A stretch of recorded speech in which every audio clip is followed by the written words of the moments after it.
ዳዊት መልእክተኞችን ላከ። እነርሱም ሄደው አመጡለትና ከእርሷ ጋር የግብረ ሥጋ ግንኙነት አደረገ። በዚህም ጊዜ ሴትዋ ወርሃዊ የመንጻት ስርዓቷን የፈጸመች ጥብቅ ነበረች። ከዚህም በኋላ ሴትየዋ ወደ ቤቷ ተመልሳ ሄደች። ከጥቂት ጊዜ በኋላ መጸነጿን ስለተገነዘበች መልእክት ልካ ለዳዊት ነገረች። ዳዊትም ኦርዮንን ራት ጋበዘውና እስኪሰክር ድረስ የወይን ጠጅ እንዲጠጣ አደረገው። ሌላ ትኩሳት እንግዲህ። በማግስቱም ጠዋት ዳዊት ረጉድ ነው ባሉ እንግዲህ። ሰላም አለይኩም ወራህመቱላሂ ወበረካቱ።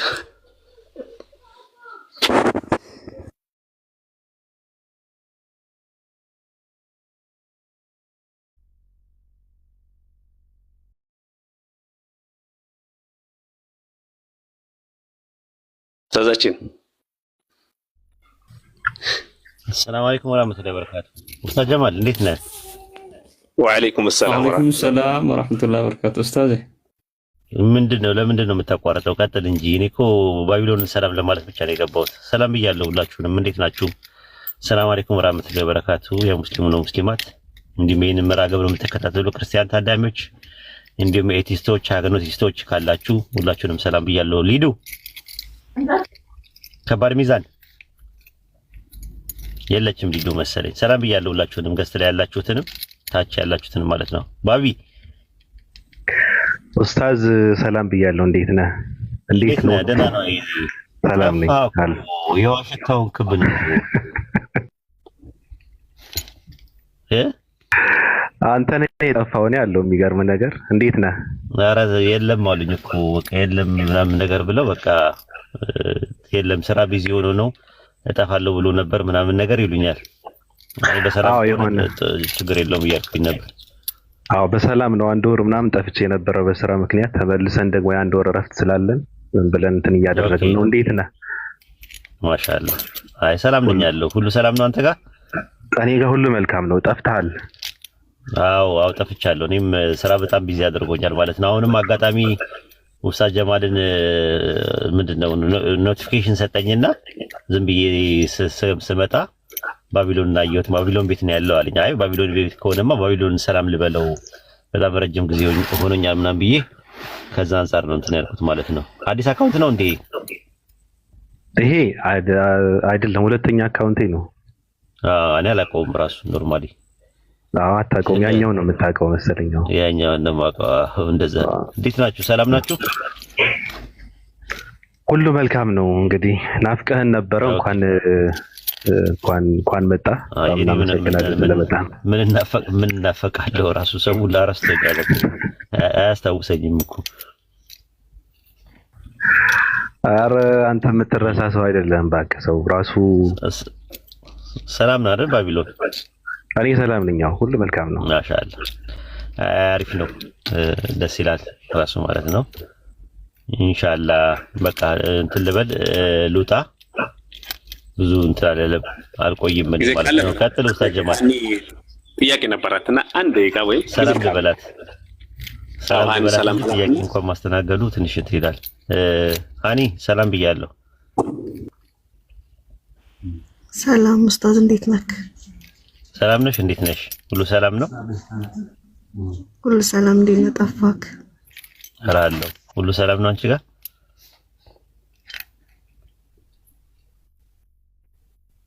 ሁሉ ሰላም ነው አንቺ ጋር? ሁሉ ሰላም ነኝ ጋር ደህና ነኝ። አይ ደስ ይላል። ምን ልታዘዝ? ሻይ ቡና ማኪያቶ ሁሉ ነገር አለ እኛ ጋር። ምን ይምጣልሽ? አንዳንድ ጥያቄዎች ነበሩኝ።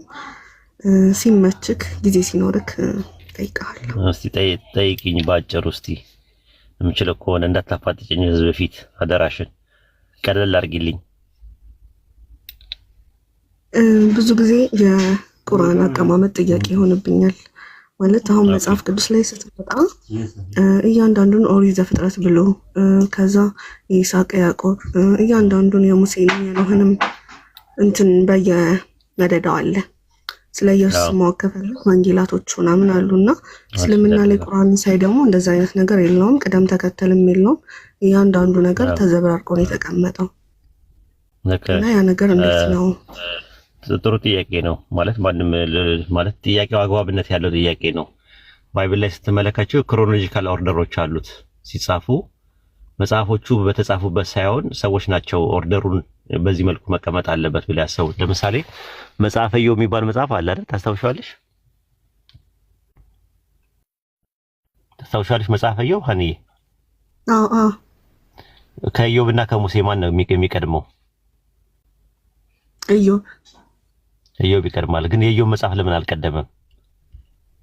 በኦርደር ደረጃ ከሆነ ክሮኖሎጂካል ኦርደር ከሆነ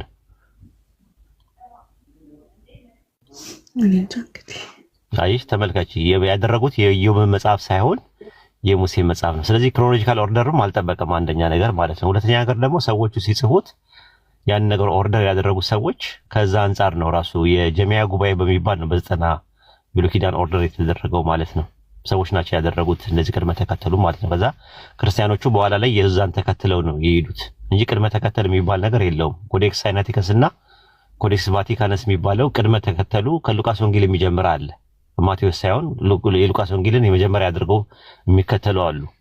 የተለያየ ነው ራሱ ኦርደሩ ማለት ነው። እና ምንም ኦርደሩ እንደዛ የሚያደርገው ነገር የለም። ጥሩ ነው ማለቱ ዲቫይን ሬቪሌሽን ባይኖረውም ግልጠተ መለኮት ባይኖረውም በዚህ መልኩ ይቀመጥ የሚለው ነገር ባይኖረውም እንትን ነው።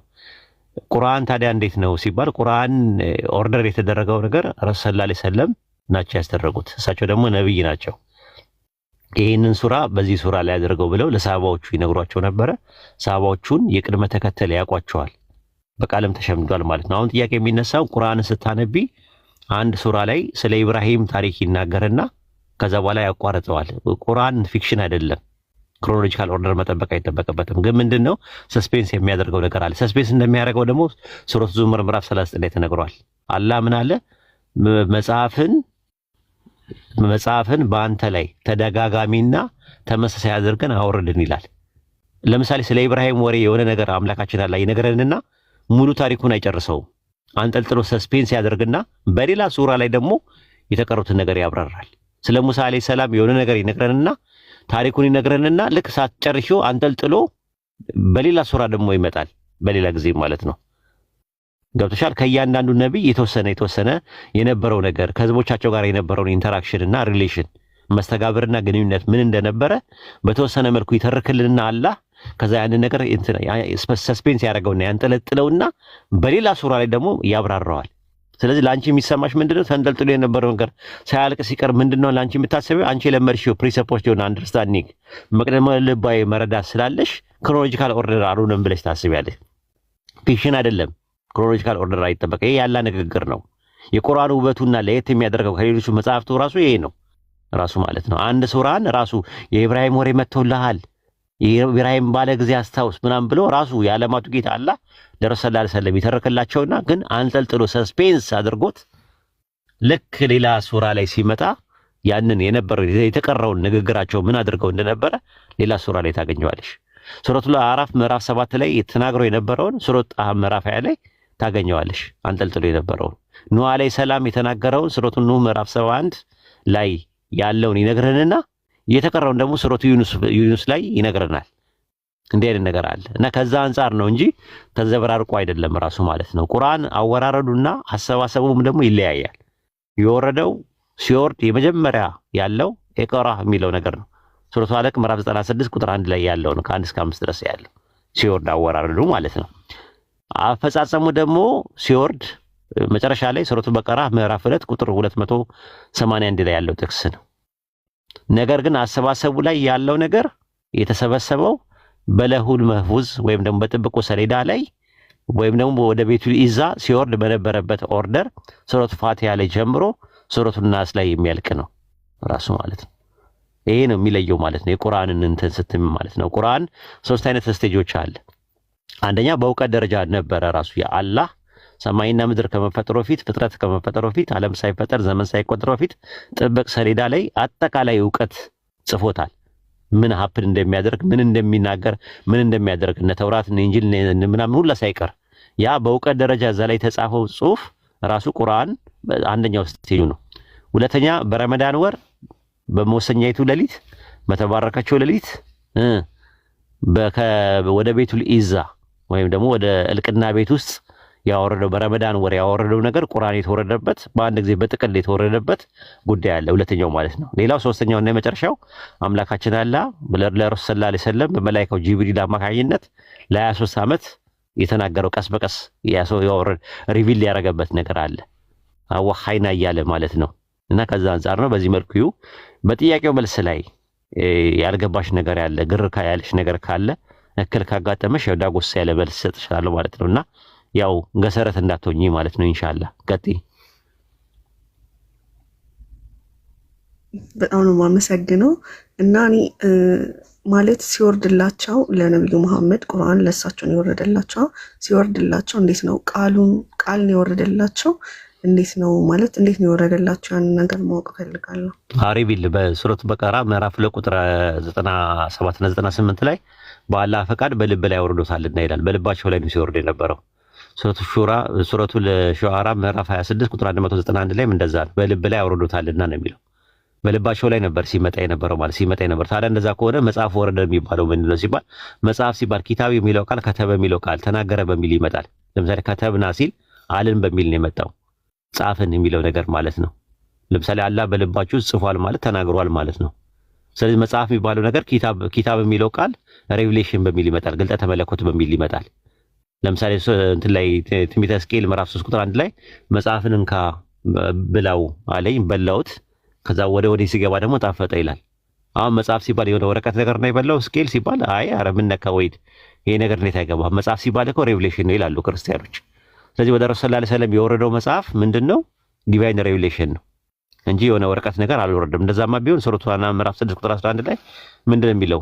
በወረቀት የተጻፈ በቂርጣስ ላይ የተጻፈ መጽሐፍ ከሰማይ ቢወርድ ኖሮ ከሃዲዎች በእጃቸው ነክተው ይህ ግልጽ ድግምት እንጂ ሌላ አይደለም ባሉ ነበር ይላል። የሆነ በወረቀት መጽሐፍ ዱብ ያለ ነገር የለም። ወረደ የሚለው ቃል አማርኛው ጥረት ስላለበት ነው። አረበኛው ወሐይና እያለ ነው አወረድን ለሚለው ቃል የሚጠቀመው። ወሂ ወይም ደግሞ ተንዚል የሚል ቃል ይጠቀማል። ሪቪል ማድረግ እንደሚያሳየው መገለጥ ነው፣ ግልጠተ መለኮት እንደሚያሳየው እንጂ ቃል በቃል የሆነ በወረቀት የተጻፈ መጽሐፍ ከሰማይ ዱብ አለ የሚለው ነገር ኦሪየንታሊስቶች የሚረዱበት ነው። እና ቁርአን ወርዷል ስንላቸው ሰዎች የሚመስላቸው ከሰማይ የሆነ ነገር ዱብ ያለ ነው። እንደዛ አይደለም። ሁሉ መጽሐፍቶች የወረዱ ናቸው።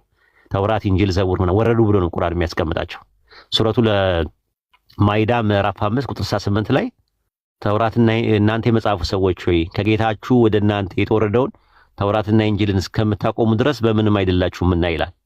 ሱረቱ ሐዲድ ምዕራፍ 57 ቁጥር 25 ላይ በመጽሐፍ ምንድነው የሚለው? መልእክተኞችን በግልጽ ማስረጃዎች ላከን፣ ወደ እነርሱ መጽሐፍንና ሚዛንን አወረድን ይላል። አይሽ የወረዱ ነገሮች ናቸው። ሱረቱ ኒሳ ምዕራፍ 4 ቁጥር 164 ላይም እንደዛ ነው የሚለው። ወደ አንተ አወረድን ወደ ኢብራሂም ወደ ኑ ካንተ በፊት ወደ ነበሩ ነቢያቶች አውርደናል አለ። ወደ ኑ ወደ ኢብራሂም ወደ ሙሳ ወደ ኢሳ ምናምን እያለ ይናገራል። ከዛ ለዳውድ ዘቡርን ሰጠ ነብይ እያለ ይናገራል። ስለዚህ ለሁሉም ወርዶላቸዋል። ወረደ ሲባል ግን የሆነ ዱባ አለ ነገር ማለት አይደለም። ተጽፎ የወረደና የተሰጠ መጽሐፍ አንድ መጽሐፍ ብቻ ነው። ማን የሚባለው? ተውራት የሚባለው ብቻ ነው። አላህ በእጁ ጽፎ ለሙሳ አለይሂ ሰላም የሰጠው መጽሐፍ ማለት ነው። በተረፈ ሁሉ መጽሐፍቶች መጽሐፍ ያሰኛቸው ነገር ዲቫይን ሬቪሌሽን ስለሆኑ እንጂ በወረቀት ላይ ወይም በቂርጣስ ላይ ተጽፎ አይደለም። ቂርጣስ ማለት ይሄ ብራና ማለት ነው። ቂርጣስ በአረብኛ ማለት ነው። ብራና ይሄ ፓርችመንት በሚባለው ነገር ላይ ተጽፎ የወረደ መጽሐፍ የለም ለማለት ፈልጌ ነው። ይሄን ይመስላል።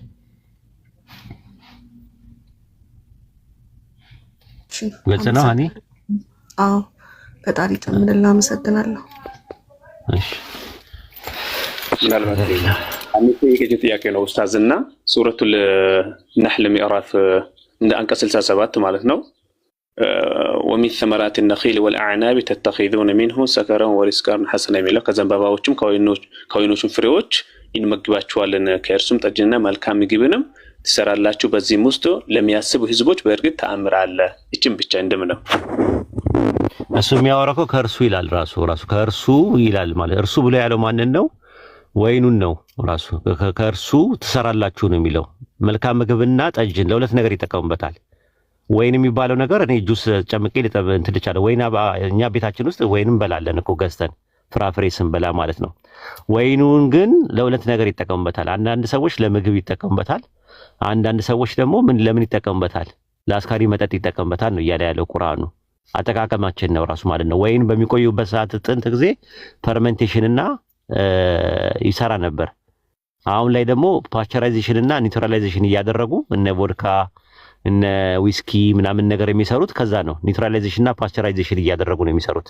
በወቅቱ ግን የነበረው ወይን የሚሰራው አሁንም ያለው ራሱ ይሄ 11.5 ምናምን የሚባለው ወይን ራሱ ፈርመንቴሽን ነው። ራሱ ሲቆይና ሲቆመጥጥ እንደዚህ አይነት ባህሪ ያለው ማለት ነው እንጂ በራሱ ወይን ችግር ያለበት አይደለም። እና ወይን ራሱ ተክሉ ራሱ ያላ ታምር ነው ለሚያስተነትን ነው እያለ ያለው።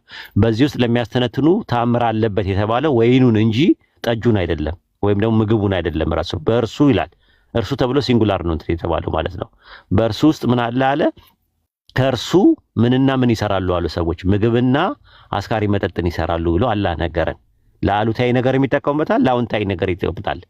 በእርሱ ማለትም በወይኑ ውስጥ ለሚያስተነትኑ ሰዎች ታምር አለበት። ፍራፍሬው በራሱ ታምር ነው በውስጡ። ልክ እያንዳንዱ ፍጥረት ታምር እንደሆነ ፀሐይ፣ ጨረቃ፣ ከዋክብት ራሱ ታምር እንደሆኑ ያላ ታምር እንደሆኑ ወይኑ አታክልቱ ራሱ አታክልቶች ራሱ አዝርዕቶች በአጠቃላይ ታምር ናቸው ለማለት ተፈልጎ እንጂ ወይን ጠጅ መስራት ወይም ደግሞ የአስካሪ መጠጥ መስራት ታምር ነው እያለ አይደለም። በእርሱ የሚለው ነገር እርሱ ብሎ የሚያመለክተው ተክሉን እንጂ ወይን ጠጁን አይደለም ራሱ ማለት ነው።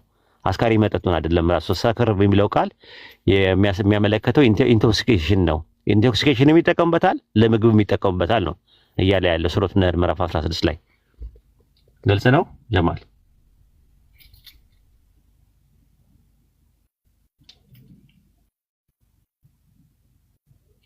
ግልጽ ነው?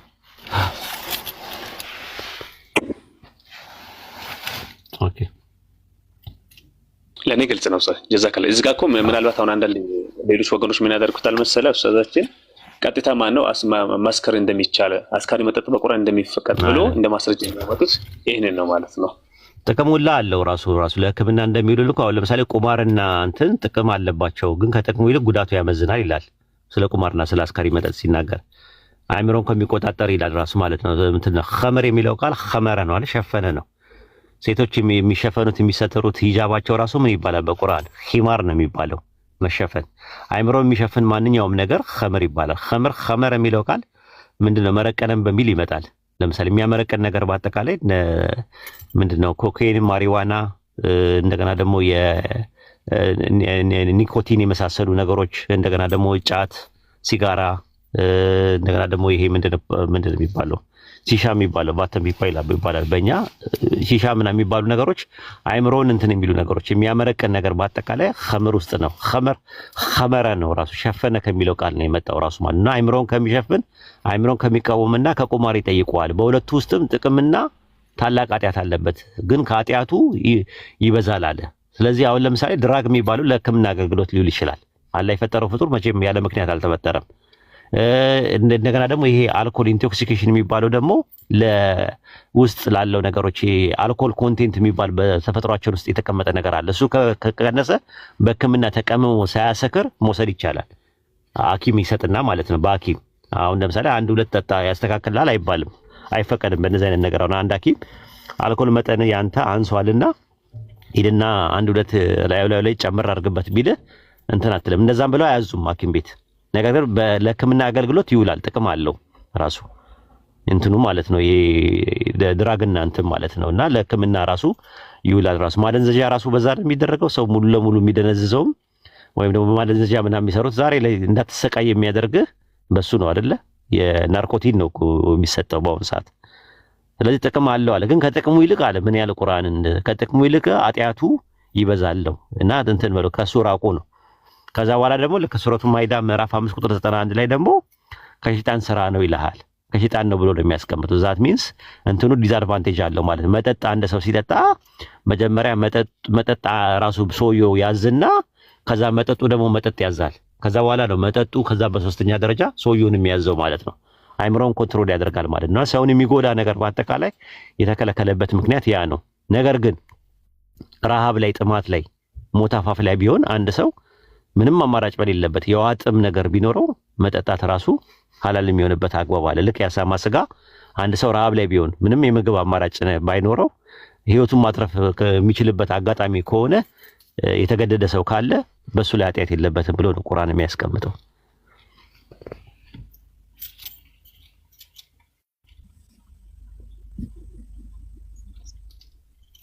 ኡስታዝ ጀማል ጨርሰሃል? ጨርሻለሁ። ጀዛኩሙላህ ኸይረን አላህ ይጠብቅ። እኔ ጥያቄ አለኝ። ሌላም ጥያቄ ካለ ጠይቁ። ኡስታዝ ሳይወጣ እንዳይወጣ ትቸኩላለህ ኡስታዝ ወይስ ምንድነው? ስራ አለ? አንድ 3 ደቂቃ አለኝ።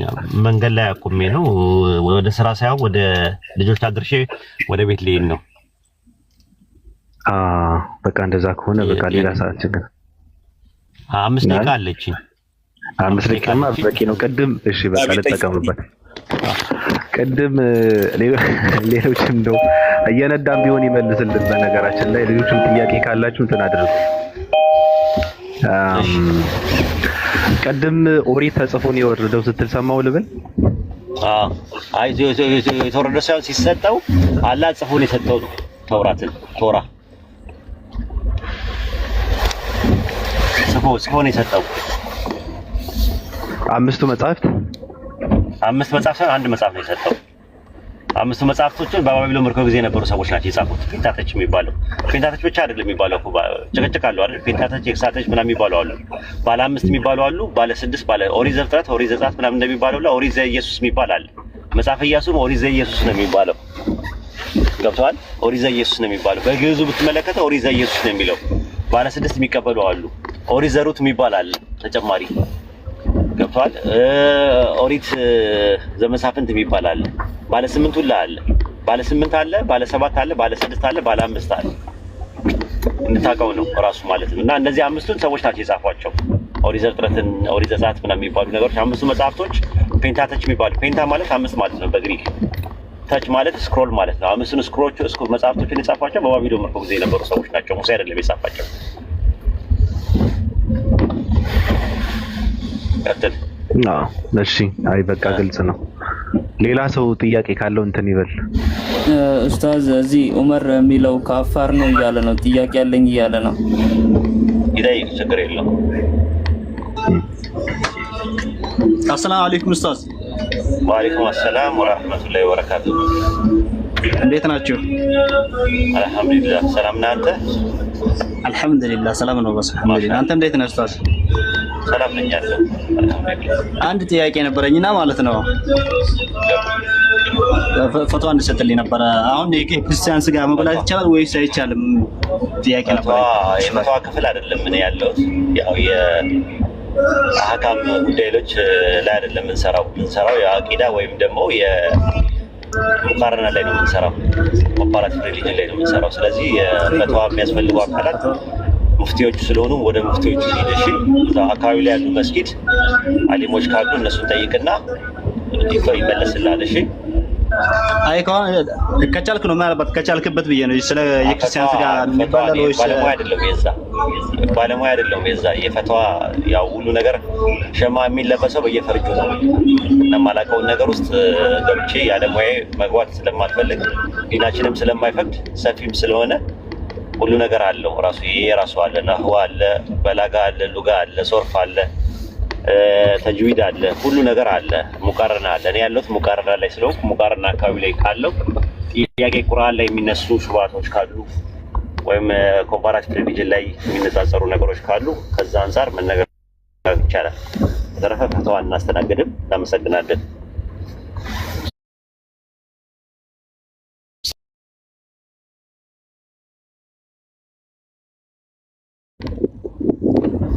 ሰላም አለይኩም። ወአለይኩም አሰላም ወራህመቱላሂ ወበረካቱ።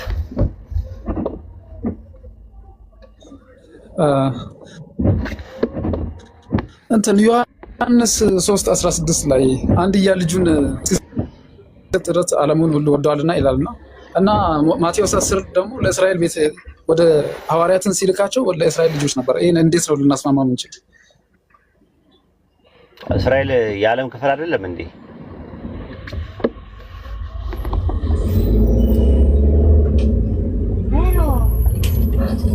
የዓለም ክፍል አይደለም እስራኤል። ከእስራኤል ቤት ለጠፉት በጎች ብቻ ነው እኮ ገባኝ። ግን እስራኤል የዓለም ወደ ዓለም ነው የተላከው። እውነት ነው፣ ወደ ዓለም ነው የተላከው። ወደ ምንድን ነው የተላከው ታዲያ? ወደ ሰማይ ነው የተላከው? ወደ ጁፒተር ነው የተላከው? ወደ ማርስ ነው የተላከው ተብለህ ብትጠይቅ ወደ ዓለም ነው የተላከው ራሱ ማለት ነው። ዓለም ቢጠላችሁ አትደነቁ፣ ከእናንተ ፊት እኔን ጠልቶኛል አለ። ማን የጠላው? ዓለም በአጠቃላይ ዩኒቨርስ ውስጥ ያሉት ናቸው የጠሉት። ዮሐንስ ወንጌል ምዕራፍ 15 ላይ ዓለም ቢጠላችሁ አትደነቁ፣ ከእናንተ በፊት እኔን ጠልቶኛል አለ። ማን ነው ዓለም የጠላው? ኢየሱስን የጠላው ማን ነው? ከአይሁዶች ውጭ የጠላው ሰው አለ? ግን ዓለም ተብሏል ማለት ነው። ገላትያ ምዕራፍ 6 ቁጥር 13 ላይ ዓለም ለእኔ የተሰቀለበት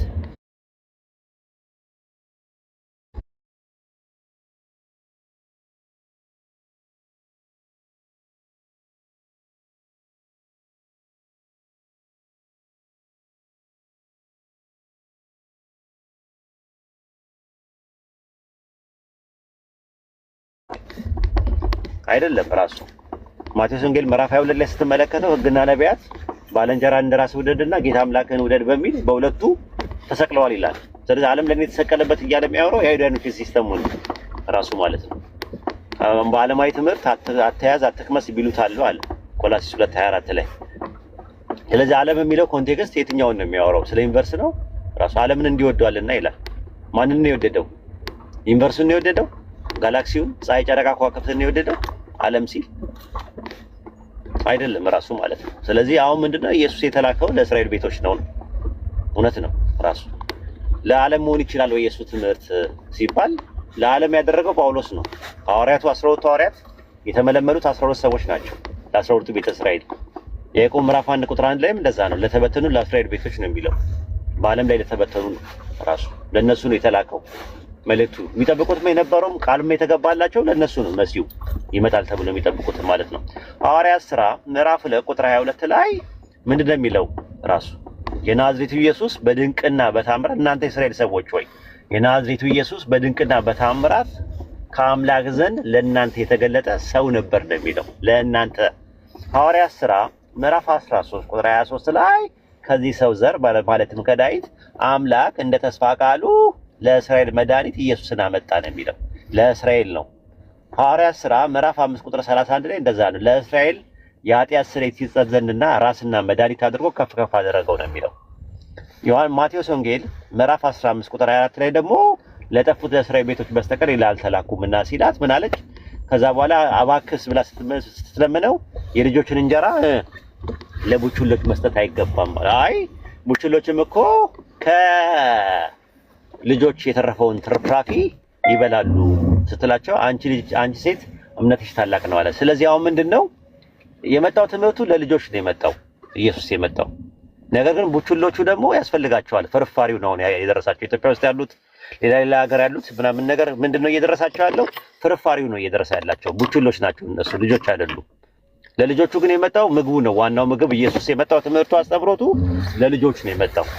ነገር ግን ሌሎቹ እሳ ከተባለ ለሌሎቹ ደግሞ ቡችሎቹ ፍርፋሪ ነው የሚያስፈልጋቸው ከልጆች የተረፈው ነውና ከዛ አንፃር ነውና እና ለቡችሎቹ እንደዛ ነው ማለት ነው። ራሳችንን ቡችሎቹ ብለው ካሰቡ ምንም ማድረግ አይቻልም ማለት ነው። ይሄን ይመስላል።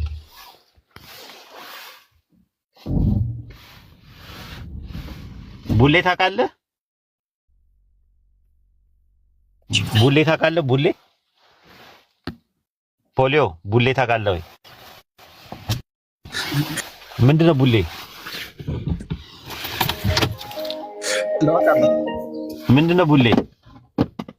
ያው ትርፍራፊ ቡሌ በቃ ቡሌ ነው እየደረሳቸው ያሉት ሌሎቹ ማለት ነው። ለእነሱ አይደለም፣ ምክንያቱም እነሱ አይጠብቁትም። አዎ ጸጉ ደቂቆሙ ማን ጠፋኝ። ጸጉ ደቂቆሙ ሀደጉ ትራፋቲዮሙ ለሕፃናት ዮሙ የሚል አላየህም? መዝሙረ ዳዊት ላይ ጸጉ ደቂቆሙ ሀደጉ ትራፋቲዮሙ ለሕፃናት ዮሙ ይላል። ትርፍራፊ ለሕፃናት አሪፍ ነው ያፋፋል ይላል። እና ያው ያፋፋቸው እሱ ነው ራሱ ትርፍራፊው ስለሆነ ነው። ይሄን ይመስላል።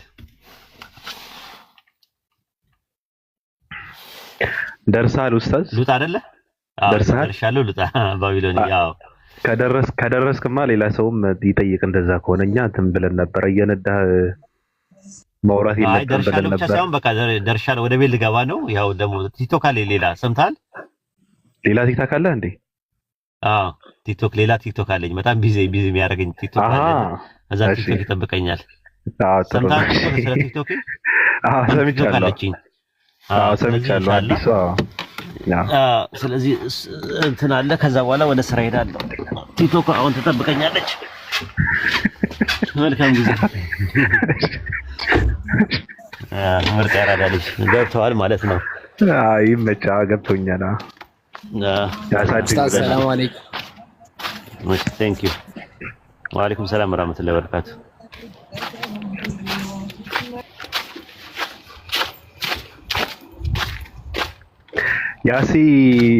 ያሲው ሰላም ማለት ትፈልጋለህ አይደል ወይስ ምንድነው? በቃ ሄደን አመለጠኝ። በቃ ችግር የለም። ስማ ሐሰኖ ግራ ገብቶ ዛሬ ነው መቼ ነው ይላል። ይኸው ገብታ እሱን አባረርከብን እኮ በቃ እሱ አለ ብሎ ነው የወጣው። አታርጉኝ እባካችሁ፣ በትልቅ አታርጉኝ፣ በትንሹ ልንበት። ሐሰን አላመነም ታውቃለህ። መቼ ነው ዛሬ ነው ይላል።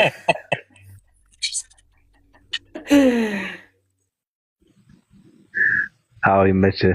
እንዴት ነህ ያሲ?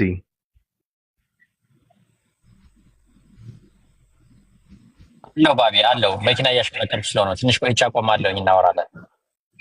እሺ አለው። ሰላም ነው አለው። እሺ ቀጥሉ፣ እየሰማሁ ነው። ምን እናወራለን ብለህ ነው ኡስታዝ ወይድ እንትን ብሎት ከሄዱ እኮ በቃ እኔ አንደበቴ ይዘጋል እኮ ለምን እንደሆነ አላውቅም። እኔ አሁን ምንም ሰው አልፈራም ምናምን፣ ግን ኡስታዝ ወይድ ሲያወራ ምናምን ግን ብሎ የሚጠፋው ማወራው ነገር ይጠፋብኛል። ገብቷል?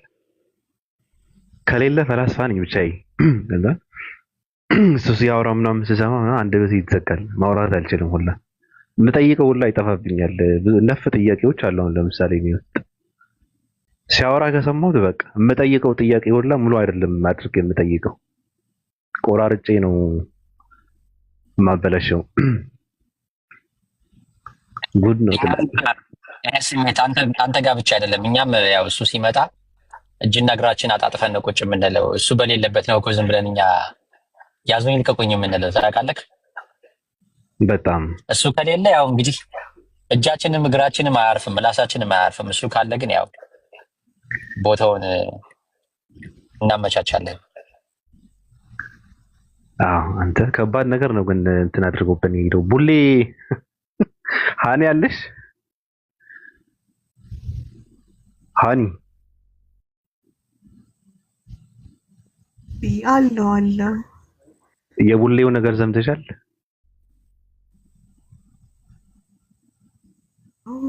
ተረፍራፊ ነው ለካ ስም በላይ ከራም ነው። እኔ እንደሚባለው እኮ ነው። አታሽቃብጡ ስትባሉ እኮ እምቢ ብላችሁ እኮ ነው።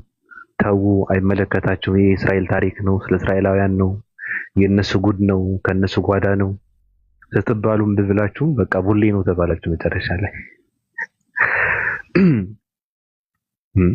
ቡችላነትን እንኳን ራሳችሁን የመረጣችሁት ምንም ማድረግ አይቻልም። እኛንን ቡችሎች ካላችሁ ምንም ማድረግ አይቻልም። ልትሄድብን ነው? ቀላል ሄድባችኋለሁ እንዴ? እንደዚህ አይነት ነገር ካገኘሁማ ጠብሴ እኮ ነው እኔ።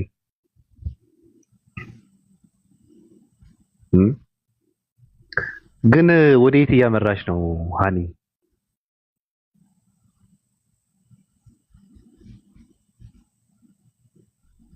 ማውራት አይመችሽም? ይመስልሃል? አይ ችግር የለውም። እንዴት ይመስልሃል? ወዴት እያመራሽ? ችግር ከሌለው አንሚት አድርግ። እኔ ምን አውቃለሁ ወዴት እያመራሽ እንደሆነ። ግን ወዴት ልታመሪ ነው ማለት ጥያቄሽን የምትጠይቀው ጥያቄ በምስጋና ነው የምትጨርሺው፣ ይመለስልሻል። አዎ። እና መጨረሻ ምን እንጠብቅ? መጨረሻ ላይ ምን እንጠብቅ ታዲያ? እንደ መጨረሻ የሚያውቀው ፈጣሪ ነው። እኔ አላውቅም። ምንድን ነው ፈጣሪ የሚያውቀው? አንቺም እኮ ታውቂዋለሽ የራስሽ ነገር። ሁሉም ነገር ነው እንደ ፈጣሪ ላይ የምትጥሉት?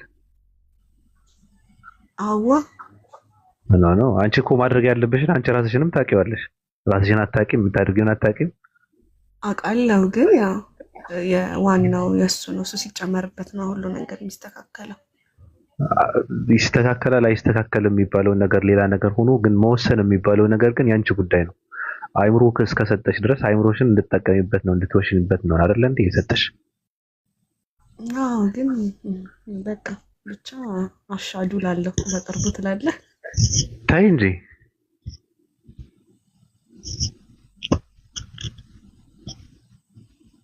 እና ለምን አስጨነቀ?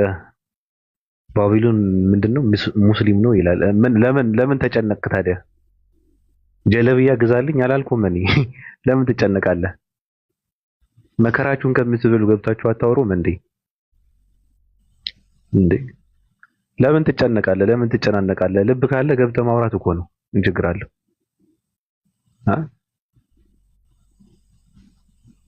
የምሰግድበት እንትን ስራልኝ አልከሆነ አሁን እንደዚህ ነው ልሁና የት ቦታ ወስደህ ለጠፈኝ? ምን አገባኝ እኔ? አንተ ተጨነቅበት።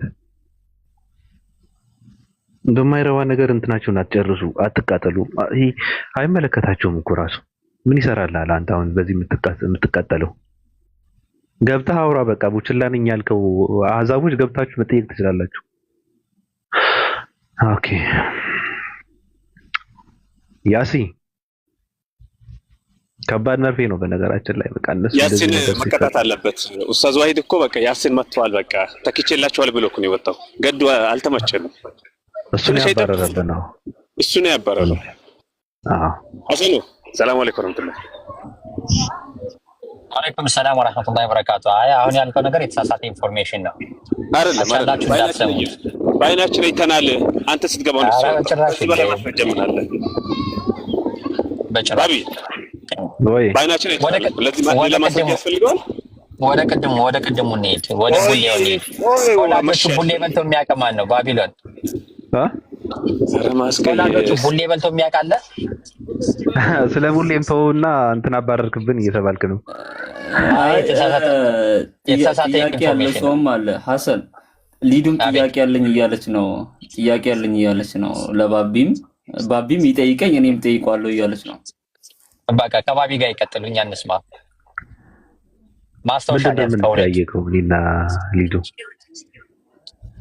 እስቲ ተጠያየቁ። ባቢም እኔ እንጃ እኔ እንደዛ አለችኝ። እንግዲህ ልጠይቀው አለች። አዎ ልጠይቀው እሱም ይጠይቀኝ አለች። እንዴ የፍቅር ጥያቄ ነው። ምንድነው የምጠይቃት? ጥያቄ መጠየቅ ከነበረባት አዋቂዎች በነበሩበት ሰዓት አሉ። አሁንም አሉ። እነሱ ተጠይቃቸው እንዴ አሉ እኮ እዚህ ጋር ቁጭ ብለው እነ ያሲ ያሉ ኡስታዝ ጀማል አንተ ራስህ አለ ተጠየቅ አለ። እኔ ምን እጠይቃለሁ? እኔ ምን አውቃለሁ? አይ ባቢ አሁን እዚህ ጋር ስለ ፍቅር ምን አሁን ርዕሳችን ስለ ሃይማኖት ነው፣ ስለ መጽሐፍ ቅዱስ ስለ ቁርአን ነው። አሁን ስለ ፍቅር ማን አነሳንም ነው? ወዴት ነው የምትሄደው ነው የሚገርመኝ ነገር። ምን አደርጋለሁ ብለህ ነው እንደዛ ከተጠይቃለሁ ካለች ምን ልበል ታዲያ? ምንድነው የምንጠያየቀው? እኔ እና እሷ ከተጠያየቅ ነው ሌላ ቦታ ላይ እንጠያየቃለን እንጂ ምን እንጠያየቃለን ብለን እንዴት ነሽ? ምን ላውራ ነው ሙባሪክ? ለዛ ነው እንጂ እኔ አላልኩም። ለማንኛውም አንተን እንዴት ነው አደባባይ ላይ የሚጠይቅ ሲጀምር? ማዕረጉን ተቀበልሽው? ግን አልሰማሁም እንዴት እንደተቃጠል። ስልክ እያወራሁ ነበር። የአሁኑን ስልክ ብሎክ ነው የማደርገው። የምር ስበሪውላ ብሎክ ነው የማደርገው። አሁን የደወልክልኝ ሰው ሁለተኛ እንዳትደውል ሰማ። ኧረ ሪከርድ ያደረጋችሁ ሰዎች ካላችሁ በቃ ላኩላት። የወር ቀለቧ ነው እንጂ ቀላል ከአሁን ወዲያ ቤታችሁ አልገባም። አንዳንድ ቤት እያመረጥኩ ነው የምገባው። ምኑን አየሁ ነው።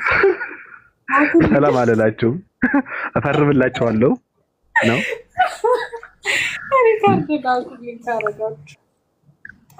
ኧረ ከባድ ማዕረግ ነው የተሰጠሽ። እኔ ራሱ ተናደድኩ። ዝም ብሎ እኔን እንደዚህ እንትን ብሉ እንዴት ነው ምናምን ነገር ብሎ አንቺን ከባድ ሚዛን ምናምን ብሎ እንትን ሲያደርግሽ እኔ ያናድዳል። አይዞክ እንታደርጋለሽ ትላለህ። አሁን አስበሽዋል? በቃ የሆነ ቦታ ላይ የሚጨስ ነገር ይታየኛል፣ የሚቃጠል ነገር ይታየኛል። ሳምንት ሲያለቅሱ ሲያለቃቅሱ ይታየኛል። እሺ ሪካርድ ያደረጋችሁ ማን ነው? አርጋለሁ ያለኝ ነበር ሩቅያ። ኧረ ይልኩልሻል። እሺ የሆነ ሰፈር በቃ አጀንዳ የምሰጣቸው ነው። ምን አጠፋ? እሷን ቆርጠሽ ምንድን ነው የምታደርጊው መሰለሽ? አንዳንድ ሰዎች ታዋቂ ሰዎች ቪዲዮአቸው ላይክ ካደረጉ ወይ ፎሎው ባክ ከመለሱላቸው ምናምን ስክሪንሻት አድርገው አያችሁ ምናምን ነገር እያለ እንትን ያደርጋሉ። ፖስት ያድርጉታል።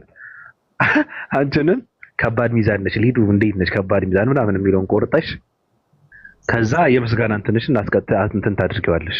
በጣም አመሰግናለሁ ስጠብቀውና ስመኘው የነበረ ነገር ነው እንደዚህ ስላልከኝ በጣም ነው የምወድህ ማከብረህ ብለሽ ፖስት አድርጊው። ነግሬሻለሁ።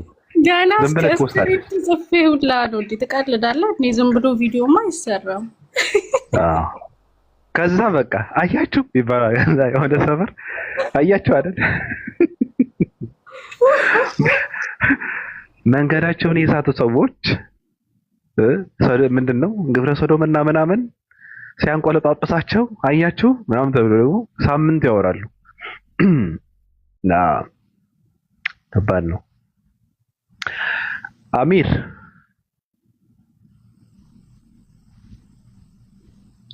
ባቢሻ ሰላም፣ እንዴት ነህ? ሰላም ነው አለን። ባቢሻ ሰላም ነው? ሁሉ መልካም ነው አለን። ሊዱ ሰላም ብያለሁ። ሙስሊሞች ሙባረክ። ኡስታዝ ጀማል ሰው ምናምን ፖሊዮ ሁላችሁም ሰላም አለይኩም። ከላይም ከታችም ያላችሁ አኒ ሰላም ብያለሁ። ወአለይኩም ሰላም ወራህመቱላሂ ወበረካቱ። ኡስታዝ ጀማል ቢወርዱ የምትሉ አንድ ቁጥር ጻፍ። ኡስታዝ ጀማልን ብዙ እንትን ነው ስልጣን ይውረድ። ወአለይኩም ሰላም ወራህመቱላሂ ወበረካቱ። ምን ይላል ደግሞ? ሌላ ሐሳብ የለህም?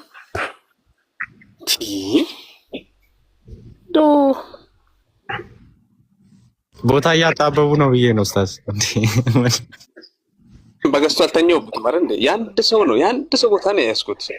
መቼ ተኛውኝ? ሌላ የተለየ ቦታ ይዣለሁ። ለዛም ከላይ ነው ዳር ላይ የተቀመጥኩት። መሀል ላይ እንደ ሙባረክ እንደ ሀኒ አልተቀመጥኩም። ባቢሎን የተቀመጥኩት ራሱ ትንታሉ ኡስታዝ። እኔን አይንኩኝ። ምንድን ነው ደግሞ ፈሳለም እንዴ? ሚታርክ ባይሆን ስልጣን የለም። ለምን ባንተ አልተጠቀመውም? አሚሮ ባለ ስልጣኑ እኔ ነኝ። አንተ ስልጣን የለህም። እንደው ባስወርድ እንደው አይ ባቢሎን ደግሞ ጠቅላይ ሚኒስትሩ ስልጣን እንዳይቀሙኝ። ሀቢቢ እንኳን ደህና መጣ። ለማንኛውም እንኳን ደህና ቆያችሁ ኡስታዝ። ባቢሻ ቀጥሉ። እሺ ቦታ እንትን መድረኩን እንዳልይዘ።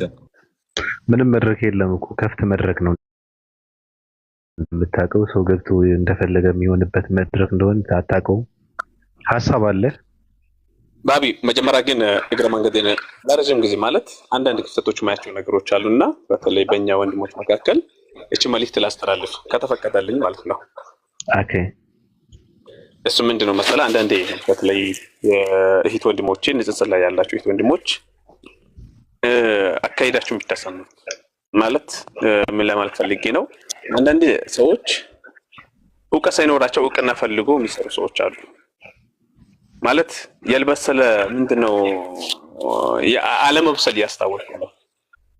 ይሄንን ንጽጽሩን ዓለም የዳዋ አንድ ዘርፍ ነው ማለት ግዴታ ማለት ነው። ስለ መጽሐፍ ቅዱስ አወቁ ማለት አጠቃላይ እውቀት አላችሁ ማለት አይደለም። መጀመሪያ ግን ለራሳችን ማን ነው የሚያስተጋባብኝ ነው። እና ምን ለማለት ፈልጌ ነው፣ ልክ ከወገኖቻችን ጋር በሚወያዩ ጊዜ የሆነ ፍጥነት፣ መቾከል፣ ብሽሽቅ፣ አለመብሰል ማንኛውም ነገር ከማድረጋችን በፊት ኡስታዞቻችን ወንድሞቻችን እውቀት ያላቸው ሰዎች እንዴት ነው ከወገኖች ጋር እየተወያዩ ያሉት፣ እንዴት ነው እያወሩ ያሉት የሚለው ነገር ማሰብ መቻል አለብን። አንደኛ ማዳመጥ፣ መጀመሪያ ለነዛ ሰዎች ክብር ሊኖረን ይገባል። ሐቂቃ ለመናገር ማለት ነው ለነዛ ሰዎች እንዴት ማቅረብ አለብን። አሁን እዚህ ጋር ባቤት የመጣ ነው ከዚህ በፊት ስለምናውቀው ነው። እነዛን ሰዎች ምናንጠለጥላቸው ከሆነ ምናመናጭቃቸው ከሆነ እስልምና እንደዚህ ነው የሚያስተምረው። ታዲያ ሀታ ክርስቲያኖችም ቢሆን መጀመሪያ መቀረብ እኔው ከክርስቲያን ቤቶች አሉ ይገባሉኝ። በቃ ያ ሰው በስነ ስርዓት ስለሚያስተናግድ ማለት ነው። እነዛ ሰዎች ግን አላማቸው ለማስተማር ነው ወይስ ታዋቂ ለመሆን ነው? ታዋቂ ለመሆን መጀመሪያ አዋቂ መሆን መቻል አለብን። ሀታ ባቢ ቤት እንኳን ገብቶ አንድ የሚወያዩ ልጆች ነበሩ። እንደዚህ ቤታቸውም ከፍተዋል። ላ ወላሂ ያለ እውቀት ማለት ነው የምንሄድ ከሆነ ቀጣይነት አይኖረውም ስራችን ማለት ነው። ስለዚህ መጀመሪያ ብስለት ሊኖረን ይገባል፣ መረጋጋት ሊኖርብን ይገባል። እና ምናልባት የተሳሳትኩ ነገር ካለ ደግሞ ከኔ በላይ ወንድሞችም ኡስታዞችም ስላሉ ጀዛኩም ላሁ ኸይረን አመሰግናለሁ። እቺ ለመናገር ፈልጌ ነው። የሚገርምህ ነገር ሶሻል ሚዲያን አጠቃቀም ምንድነው በስነ ስርዓት ስለማናውቀው ሚዲያ ላይ እንዴት ከምን ወዴት የሚባለው ነገር አንዳንዴ ሰው ማውራት ስላለበት ሳይሆን ማውራት ስለቻለ ያወራል። አንዳንዴ ሰውም እንደገባው ያወራል። እንደገባማ ካወራህ ትርጉም የለውም። ሰዎች እንደሚገባቸው አድርገህ ካላስተማርክና ካላስረዳህ ትርጉም የለውም። አንተ እንደገባህ ከሆነ የምታወራው ይሄ በጣም ከባድ ነውና የሚገርም ነገር ቅድም ሶሻል ሚዲያን እንዴት እንጠቀመው ምናምን ብዬ ልጠይቀው ሁላ ነበረ ኡስታዝን። ይሄ የአጠቃላይ እንትን የለም አጠቃላይ ምክር እንዲሰጠን ብዙ ነገር ነው የምትታዘበው። በነገራችን ላይ አንዳንድ ሰዎች ሶሻል ሚዲያን ባለመጠቀም ራሳቸውን ጎድተው ያሉበትንና ሰው አጠገባቸው ያለ እንትንም ማህበረሰብም ሲጎዱ ታያቸዋለህ። ስለዚህ የሚዲያን አጠቃቀም አንተ እንዳልከው እንትን መረዳት ያስፈልጋል፣ ጥልቅ እውቀት ያስፈልጋል። ዝም ብሎ እንትን አይደለም። ሚዲያ በጣም ከባድ ነገር ነው። በጣም ከባድ ተጽዕኖ ይፈጥራል ማህበረሰብ ላይና እሱ ላይ እኔም ብዙም እንትን አይደለሁም። አሁን አስተማሪዎች ላይ ምንም አውቀው ነገር የለም። እኔ እንትን ነኝ፣ ግን የሚዲያ አጠቃቀም ግን ብዙ የምታዘበው ነገር አለና ማውራት ስለቻልክ ብቻ አይወራም። አንተ እንደገባህ አድርገህም ለሰዎች እንትን ማድረግም በጣም ከባድ ነው። እንትን ይቀድማል።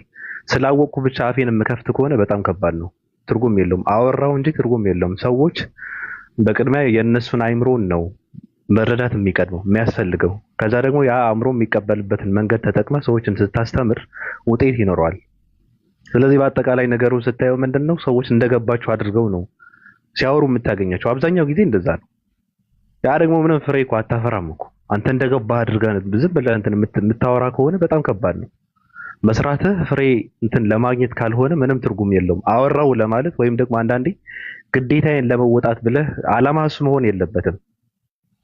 ግዴታህን ለመወጣትም ጭምር እዛ ውስጥ ደግሞ የሆነ የምትቀይረውን ነገር ሊኖር ይገባል። ካልሆነ ግን ማውራትህ ድካም ነው፣ ትርጉም የለውም። ሚዲያ ላይ ብዙ ነገር ይሰራል፣ ብዙ ትውልድ ይቀየራል፣ ትውልድም ይጠፋል። አጠቃቀሙ ካልቻልንበት በጣም ከባድ ነው። ራሳችንን እና ህይወታችንን እድሜያችንን ልናጠፋበት እንችላለን። ስለዚህ መጠንቀቅ ያስፈልጋል። ሌሎች እንትን በሉ። አንተ ባወራኸው ግን እኔ ምንም ማውቀው ነገር የለም።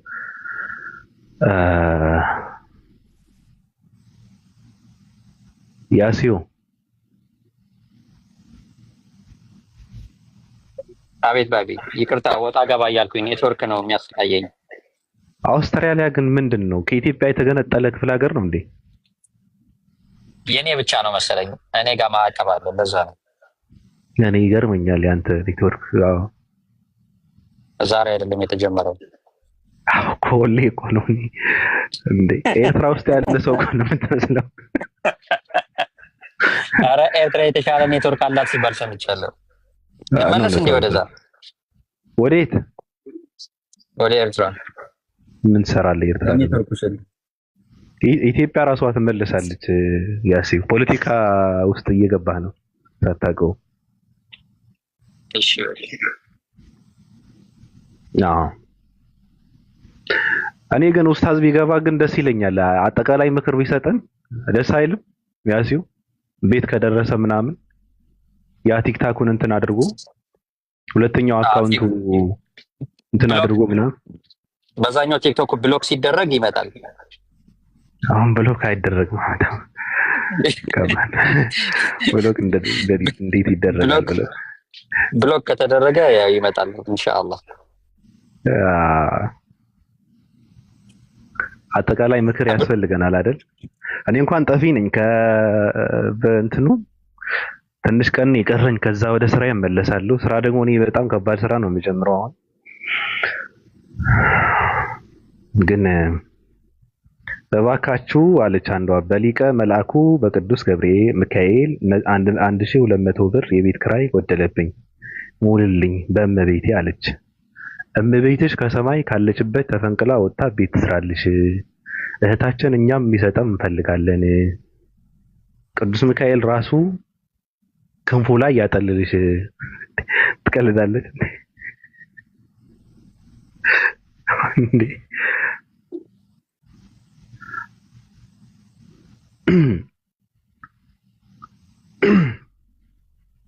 ሰርተሽ በይ እህታችን፣ ስልክሽን ሽጠሽ እንትን በይ በቅዱስ ሚካኤል ምናምን። ምን ትዝ እንዳለኝ ታውቃለህ? ሞጣ ቤቱ ድረስ ገብታ የለመነችውን ሴትዮ ታስታውሳለህ? ምን እንዳላት ምን ብሎ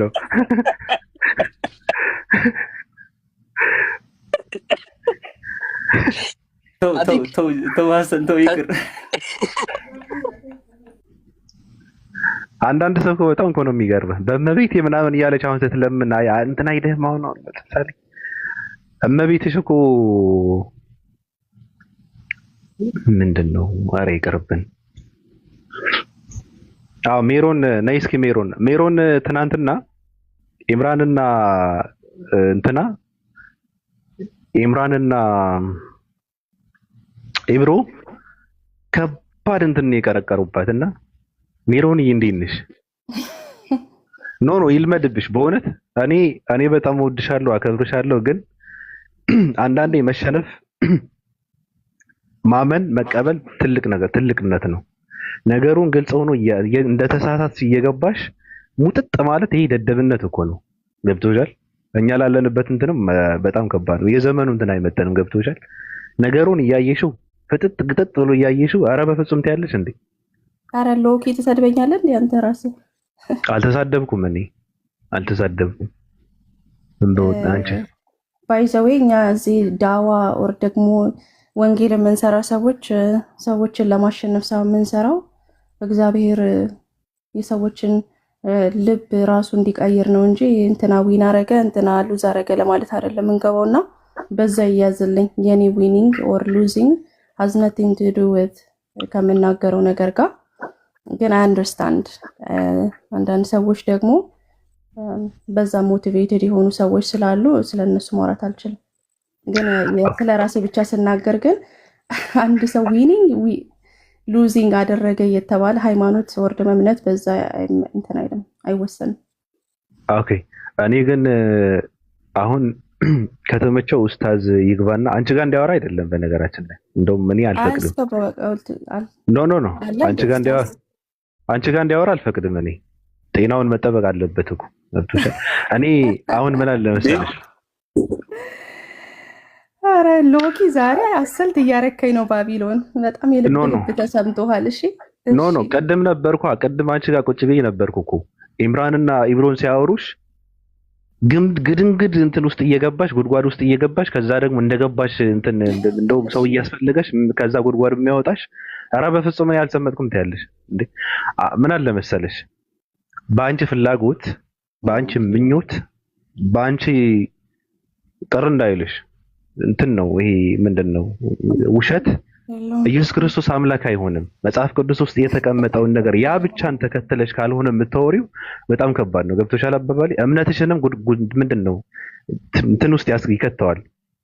ብዙ ሰው ነው ከታች እኮ የሚያዳምጥሽ እና አንዳንዴ ስትሸነፊ አይ ይሄ እንትን ነው ግን ምናልባት እኔ የእውቀት ማነስ ሊሆን ይችላል ምናምን ብለሽ እንትን ካላደረግሽው በጣም ከባድ ነገር ነው። ገብቶሻል አባባሌ? እኔ ደግሞ ብዙ ሜሴጆች ይደርሱኛል። የሚገርም ነገር እኔ የምናገረውን ነገር አንደርስቱድ ያደረጉና ኦር ደግሞ በዛ ሳይድ ያለው ማኒፑሌሽን ታክቲክ እነሱን አላልኩም። ባይዘው ብዙ ቦታ ስለምገባ ስለነሱ አይደለም ማውራው። ማኒፑሌሽን ታክቲክ እንደሚጠቀሙ ትዊስት ቃላቶችን እንደሚያደርጉ ደግሞ ብዙ የሚነግሩኝ ሰዎች ይመጣሉ። ስለዚህ ችግር የለም፣ ሁለቱንም ሀሳብ እቀበላለሁ። አይ ችግር የለውም፣ እሱ መብትሽ ነው። እኔ ችግር የለብኝም እኮ መሰረቱም ጉባኤ ነው፣ ስብሰባ ነው፣ አባቶች ናቸው።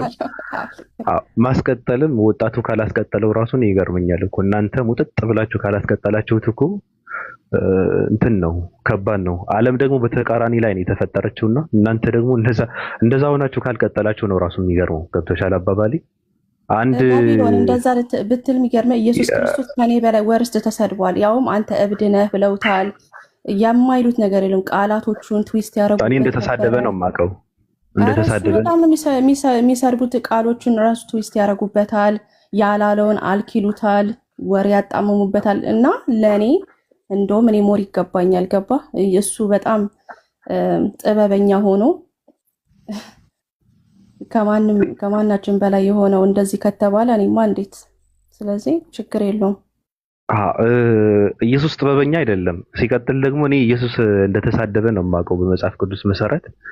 ገብቶሻል አባባሌ? ስትሰደቢም ሰምቼ አላውቅም እኮ እኔ ኢየሱስ ተሰደበና እኔም ተሰድቤያለሁ ስለዚህ ምንም ችግር የለውም አይነት ጨዋታ።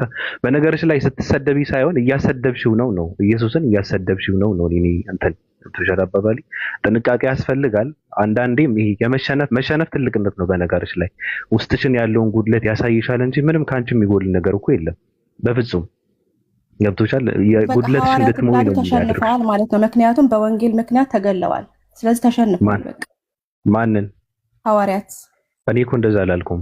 አዎ አሚን ዲቤትም ያረጋው ነበር ገንዘብ ወይ እነ ጳውሎስ አይተቆን እንደዛ አላልኩም። ተይው ጳውሎስ ተይው ነበር ተሸነፉ ነበር። አዎ የጳውሎስን ተይው ግድ የለሽ። ለነገሩ ኡስታዝ እያለ ማውራት እንትን ስለሚል ኡስታዝ ችግር የለውም። አጋጣሚ ለጨዋታ ያህል ነው። ቲቶፓ ስለተኛች ሜሮንን ሰላም ልበላት ብዬ ነው። ሰላም ልበላት ብዬ። ሜሪሻ እንዴት ነሽ? ሰላም ወይድ እንዴት ነው? ሁሉ ሰላም ነው አለን እግዚአብሔር ይመስገን። እኔና አንቺ እኮ እንግባባለን አይደል? ሰማት እንግባባለን አይደል? ጸባይን አሳምራለሁ ባይሆን ሻይ ቡና ልሻለሁ ደግሞ በዛ ላይ በእኔ ውጪ። እሺ ደስ ይለኛል። የማይከራከር ሰው ደስ ይላል ብሎ ግድርቅ። ያው ሙግትና ክርክር ይለያያል። ሙግት ደስ ይላል፣ አርጊመንት ይፈቀዳል። ግን ክርክር ገላትያ 5:19 ላይ ክርክር የስጋ ስራ ነው ብሎ የሚናገረው ረሱል ሰለላሁ ዐለይሂ ወሰለም በሐዲስ ላይ ምንድነው? እውነት የሐቅ ባለቤት ሆኖ እውነትን ይዞ ግን ለኔ ሲል ክርክርን የተወ ወይም ደግሞ ኮንፍሮንቴሽንን የተወ ሰው ጀነትን ዋስ ሆነዋለሁ ብለዋል። አይፈቀድም። ቁርአን ላይም በሱረቱ አንከቡት ምዕራፍ 29 ቁጥር 46 ላይ የመጽሐፉ ሰዎችን መልካም በሆነ ሙግት እንጂ አትሟገቷቸው። አርጊመንት ቢልድ ማድረግ መልካም በስነ ምግባርና በግብረ ገብ ነው ከእናንተ ጋር ማውራት የሚፈቀደው። ሰዎችን ወደ አላህ መንገድ በገሳጼና በጥበብ ጥራቸው ነው የሚለው በሂክማ ገባሽ? በገሳጼ ማለት አዝነሽ የሆነ ዝነት ኖሮሽ በቃ እንደምታስብልሽ በቃ አደራ በመባባል በትዕግስት በሐቅ ላይ ተመሰረተ በሐዘን አደራ የተባባሉት ይላል ሌላ ቦታ ላይ። ስለዚህ አሁን አንቺ መተሽ ኢየሱስ ጌታ ነው ኢየሱስ ያድናል ስትይ በሞቲቭ ነው መሆን ያለበት። ለእኔ እንደምታስብልኝ ልክ እኔ ጥፋት ላይ እንዳለውና ከጥፋት ለመመለስ በሚል ኢንቴንሽን ከሆነ መግባባት ይቻላል። ግን ማሸነፍና መሸነፍ አይነት ከሆነ ያ ስፒሪት ጥሩ አይደለም ለማንኛውም ማለት ነው። ሀሳብ ለመቀየር ማያመች። አንቺ የምታምኝበትን ነገር ትናገራለሽ፣ ሰው የሚያምንበትን ለትችት ክፍት የማያደርግ ሃይማኖት ጥያቄ ምልክት ውስጥ ነው ያለው ማለት ነው። ረሱል ሰለላሁ ዐለይሂ ወሰለምን አላህንንም ሰዎች መሳደብ ነው የሌለባቸው እንጂ እኛ ሲሳደቡ ያው ማሰደብ የለብንም ነው እንጂ የምንለው ለትችት ለሂስ ለጥያቄ ክፍት ማድረግ አለብን። አይምሮን የሰጠን አላህ መጽሐፍንም ሲሰጠን መጽሐፍ ከአይምሮአችን ጋር የሚቃረን አድርጎ አይደለም የሰጠን ራሱ ማለት ነው። ክፍት አድርጎ ነው ኦፕሬት ማድረግ የሚችልበት ነው፣ ፕሮሰስ ማድረግ የሚችልበት ነው። ኦፕሬት የማያደርገውን ነገር ኦፕሬት ማድረግ የማይችለውን ፈንክሽን ማድረግ የማይችለውን ነገር ከአቅም በለሽ አይገባሽም እየተባልሽ የምትባይበት ነገር አይደለም ማለት ነው። ኢየሱስን ይዋሻል ብለሽ ታምኛለሽ አንቺ ሜሪ? እኔ አይዋሽም ያላህ ነብይ ነው ብለን ስለምናምን አይዋሽም ብዬ ነው ማምነው። ይዋሻል ብለሽ ታስቢያለሽ ሜሪዬ? አላስብም። እንደዛ አታስብም። ትንቢተ ዘካርያስ ምዕራፍ 13 ቁጥር 7 ላይ ዮዴሄ ባብሄ ወይም ያህዌ ሲናገር እንደዚህ ይላል፣ ሰይፍ ሆይ ባልንጀራዬ በሆነ ሰው በእረኛዬ ላይ ንቃ ይላል የሰራዊት ጌታ ያህዌ አዶናይ ኤሎሂም ያህዌ። እረኛውን ምታ በጎቹ ይበተናሉ ይላል። እረኛውን ምን በል ይለዋል? ምታ። ባዩ ማን ነው? ሜሪሻ እሺ አለሽ? ባዩ ማን ነው? ማንን ነው እያናገረ ያለው? አናጋሪ ዮዴሄ ባብሄ አንሳ። እሺ ከዛ ሰይፍ ሆይ ባልንጀራዬ በሆነው በእረኛዬ ላይ ይላል። በመስሉ ላይ ማለት ነው። አዎ ሰይፍ ምን በላለ? እረኛው ምን በላለ? እረኛው ምን በላለው? ምታ ነው አይደል? አዎ መቹ ማን ነው? አይ አውዱን ማየት አለብን። ግን ጥያቄ መጀመሪያ ዘካርያስ 13:7 ላይ አይ እንደተረጁ ነው በጣም አሁን ቃሉ ነው። እኛ ሀሳብ ላይ ነው ብቻ የምናተኮረው። አይሻ ፐርሰናሊ እየወተን ሀሳቡ ላይ ብቻ ስለሆነ ዘካርያስ 13:7 ላይ ያሲን ካለ ያወጣልሻል። ሰይፍ ሆይ ባልንጀራዬ በሆነ ሰው በእረኛዬ ላይ ንቃ ይላል የሰራዊት አዶናይ ጸባዖት አዶናይ ያህዌ እረኛው ምታ በጎቹ ይበተናሉ እጄ በታናናሾች ላይ እመልሳለሁ ይላል። እረኛው ምታ ብሎ የሚያናገረው በሁለተኛ መደብ ማንን ነው?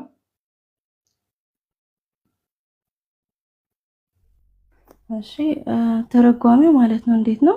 እግዚአብሔር በተመረጠ እረኛ ላይ እሺ እረኛውን ምታ በጎቹንም ይበተናሉ እጄንም በታናናሾቹ ላይ መልሳለሁ አይደል እኮ። ማንን ነው በሁለተኛ መደብ ሰይፉ እያለ የሚያናግረው? ሰይፉን ነው አይደል?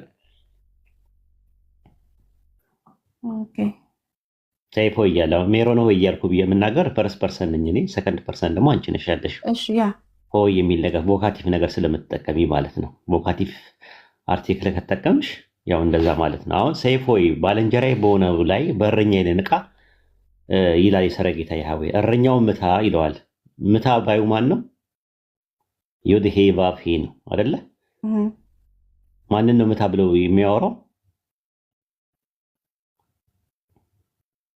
ማንን ነው ምታ ብለው የሚያወራው አይደለ? እየተናገረ አይደለም።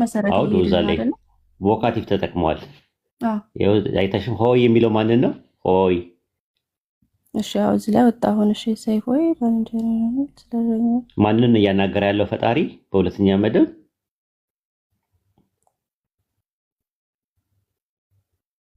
እኔ አልገባኝም። ማለት ስፔሲፊክሊ ማንን ነው እየተናገረ ያለው የሚለው ነገር አልገባኝም። እሺ አስረዳኝ።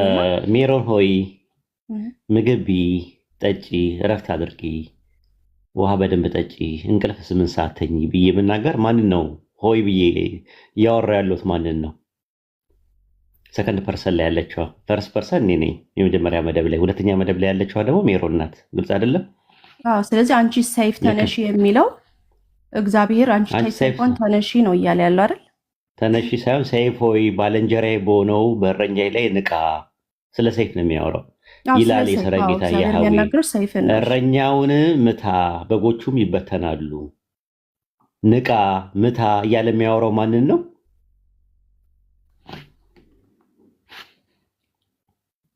አንቺ ሰይፍ የሚላት ማለት ነው።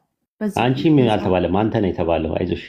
እሺ ማስኩላይን ነው ፌሚናይን ጀንደር አይደለም። ተባታይ ጾታ ነው እንጂ እሺ አነስታይ ጾታ አይደለም የሚጠቀመው። አንቺ በደንብ ተከታታይ። አይዞሽ። አነስታይ ያው አንቺ ጋር ያለው መጽሐፍ እንደዛ ነው የሚለው። እሺ በቃ በዕብራይስጡ አነስታይ ጾታ አይደለም የሚጠቀመው፣ ተባታይ ጾታ ነው የሚጠቀመው። ይሄንን ያሲን ያወጣልሽን ተከታታይ። ሰይፍ ሆይ ባልንጀራዬ በሆነው በእረኛዬ ላይ ንቃ፣ ወይም በአንቺ መጽሐፍ ንቂ ይላል የሰራዊት ጌታ እግዚአብሔር። እረኛውን ምቺ በጎቹን ይበተናሉ። በአንቺ መጽሐፍ ይሁን። አሁን ምቺ ወይም ደግሞ ምታ ወይም ንቃ ደግሞ ወይም ንቂ እያለ በሁለተኛ መደብ ዮድሄ ቫፌ እያናገረ ያለው ማንን ነው? እኔ እንጃ። እኔ በሰፊ አይቼው ስለማላውቅ እሱ ሰይፉን ነው እንደዚህ ለመመለስ ሰይፉን ነው እኮ እዚህ አውዱ ላይ እኮ አለ። ይኸው አውዱ ላይ ሰይፍ ይላል እኮ። ሰይፍ ሆይ ይላል። ሰይፍ ሜሮን ወይ ካልኩኝ ማንን ነው እያናገርኩ ያለው ሲባል ሜሮን ነው የምትለው። ቅድም ስል እኮ አዎ ሰይፎ የተባለው ነው አልኩኝ። እግዚአብሔር ያንን እያናገረ ነው። እሺ በቃ እንደዛ ከሆነ የኔ ነው እስከራች አድርጌ ነው ማለት ነው። እኔ ካለ ችግር ያለው ማለት ነው። ኢየሱስ ነው ኦብቪስሊ ታውቃለህ። ዘካርያስ ያው ትንቢት እንደሆነ እናውቃለንና ትክክል። አሁን ወደ ዋና ልመጣ ነው። ማቴዎስ ወንጌል ምዕራፍ 26 ቁጥር 31 ላይ ኢየሱስ ይህንን ጥቅስ ይጠቅስና የሚናገረው አንድ ቁም ነገር አለ። እሺ እሱን ያውጣልን ራሱ። ማቴዎስ ወንጌል ምዕራፍ 26 ቁጥር 31 ላይ ልብ አድርገሽ ተከታታይ። ማቴዎስ ወንጌል ምዕራፍ 26 ቁጥር 31 ላይ በዚያን ጊዜ ኢየሱስ እንዲህ አላቸው፣ በዚህ ሌሊት ሁላችሁ በእኔ ትሰናከላላችሁ፣ እረኛውን እመታለሁ፣ የመንጋው በጎች ይበተናሉ የሚል ተጽፏልና። የት ቦታ ላይ የተጻፈው ሜሪሻ? ቅድም ዘካርያስ 13:7 ላይ ያለውን ጠቅሶ ነው ኢየሱስ ትንቢቱን ፈጸመ። ኢየሱስ ክርስቶስ ትንቢቱን ፈጸመ። እረኛው ምን ላለው አለ? እረኛው ምን ላለው አለ? እመታለሁ አይደል? እሺ መታ ይላል። ባዩ ማን ነው? እዚህ ጋር ኢየሱስ ክርስቶስ ትንቢቱን እየተናገረ ነው። ባዩ ማን ነው? እረኛውን እመታለሁ ባዩ ማን ነው? ተናጋሪው ፈርስት ፐርሰን ላይ ያለው እስቲ ቆይ አንድ ጊዜ እያየሁት ነው፣ ጥቅስ እያየሁ ነው እያነበብኩት ችግር ነው። የለውም ችግር የለውም። እሺ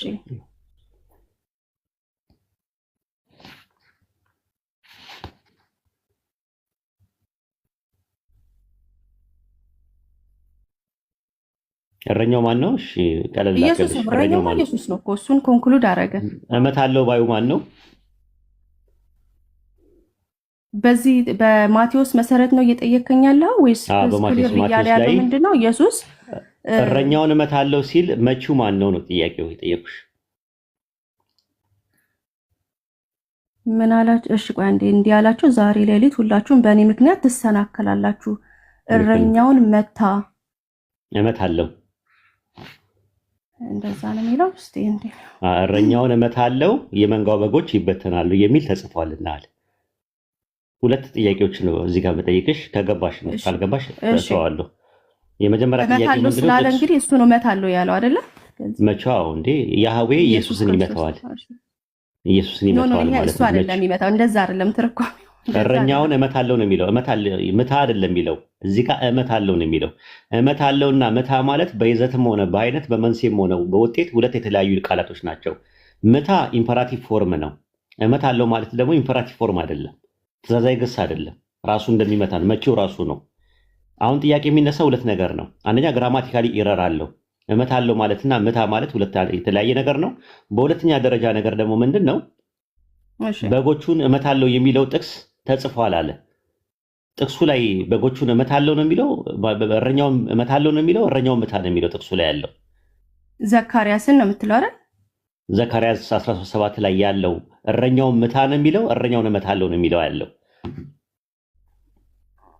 እሺ እረኛውን መታ ምታ ነው የሚለው፣ እረኛውን ምታ ነው የሚለው ወይስ እረኛውን እመታለሁ ነው የሚለው? የትኛውን ነው የሚለው?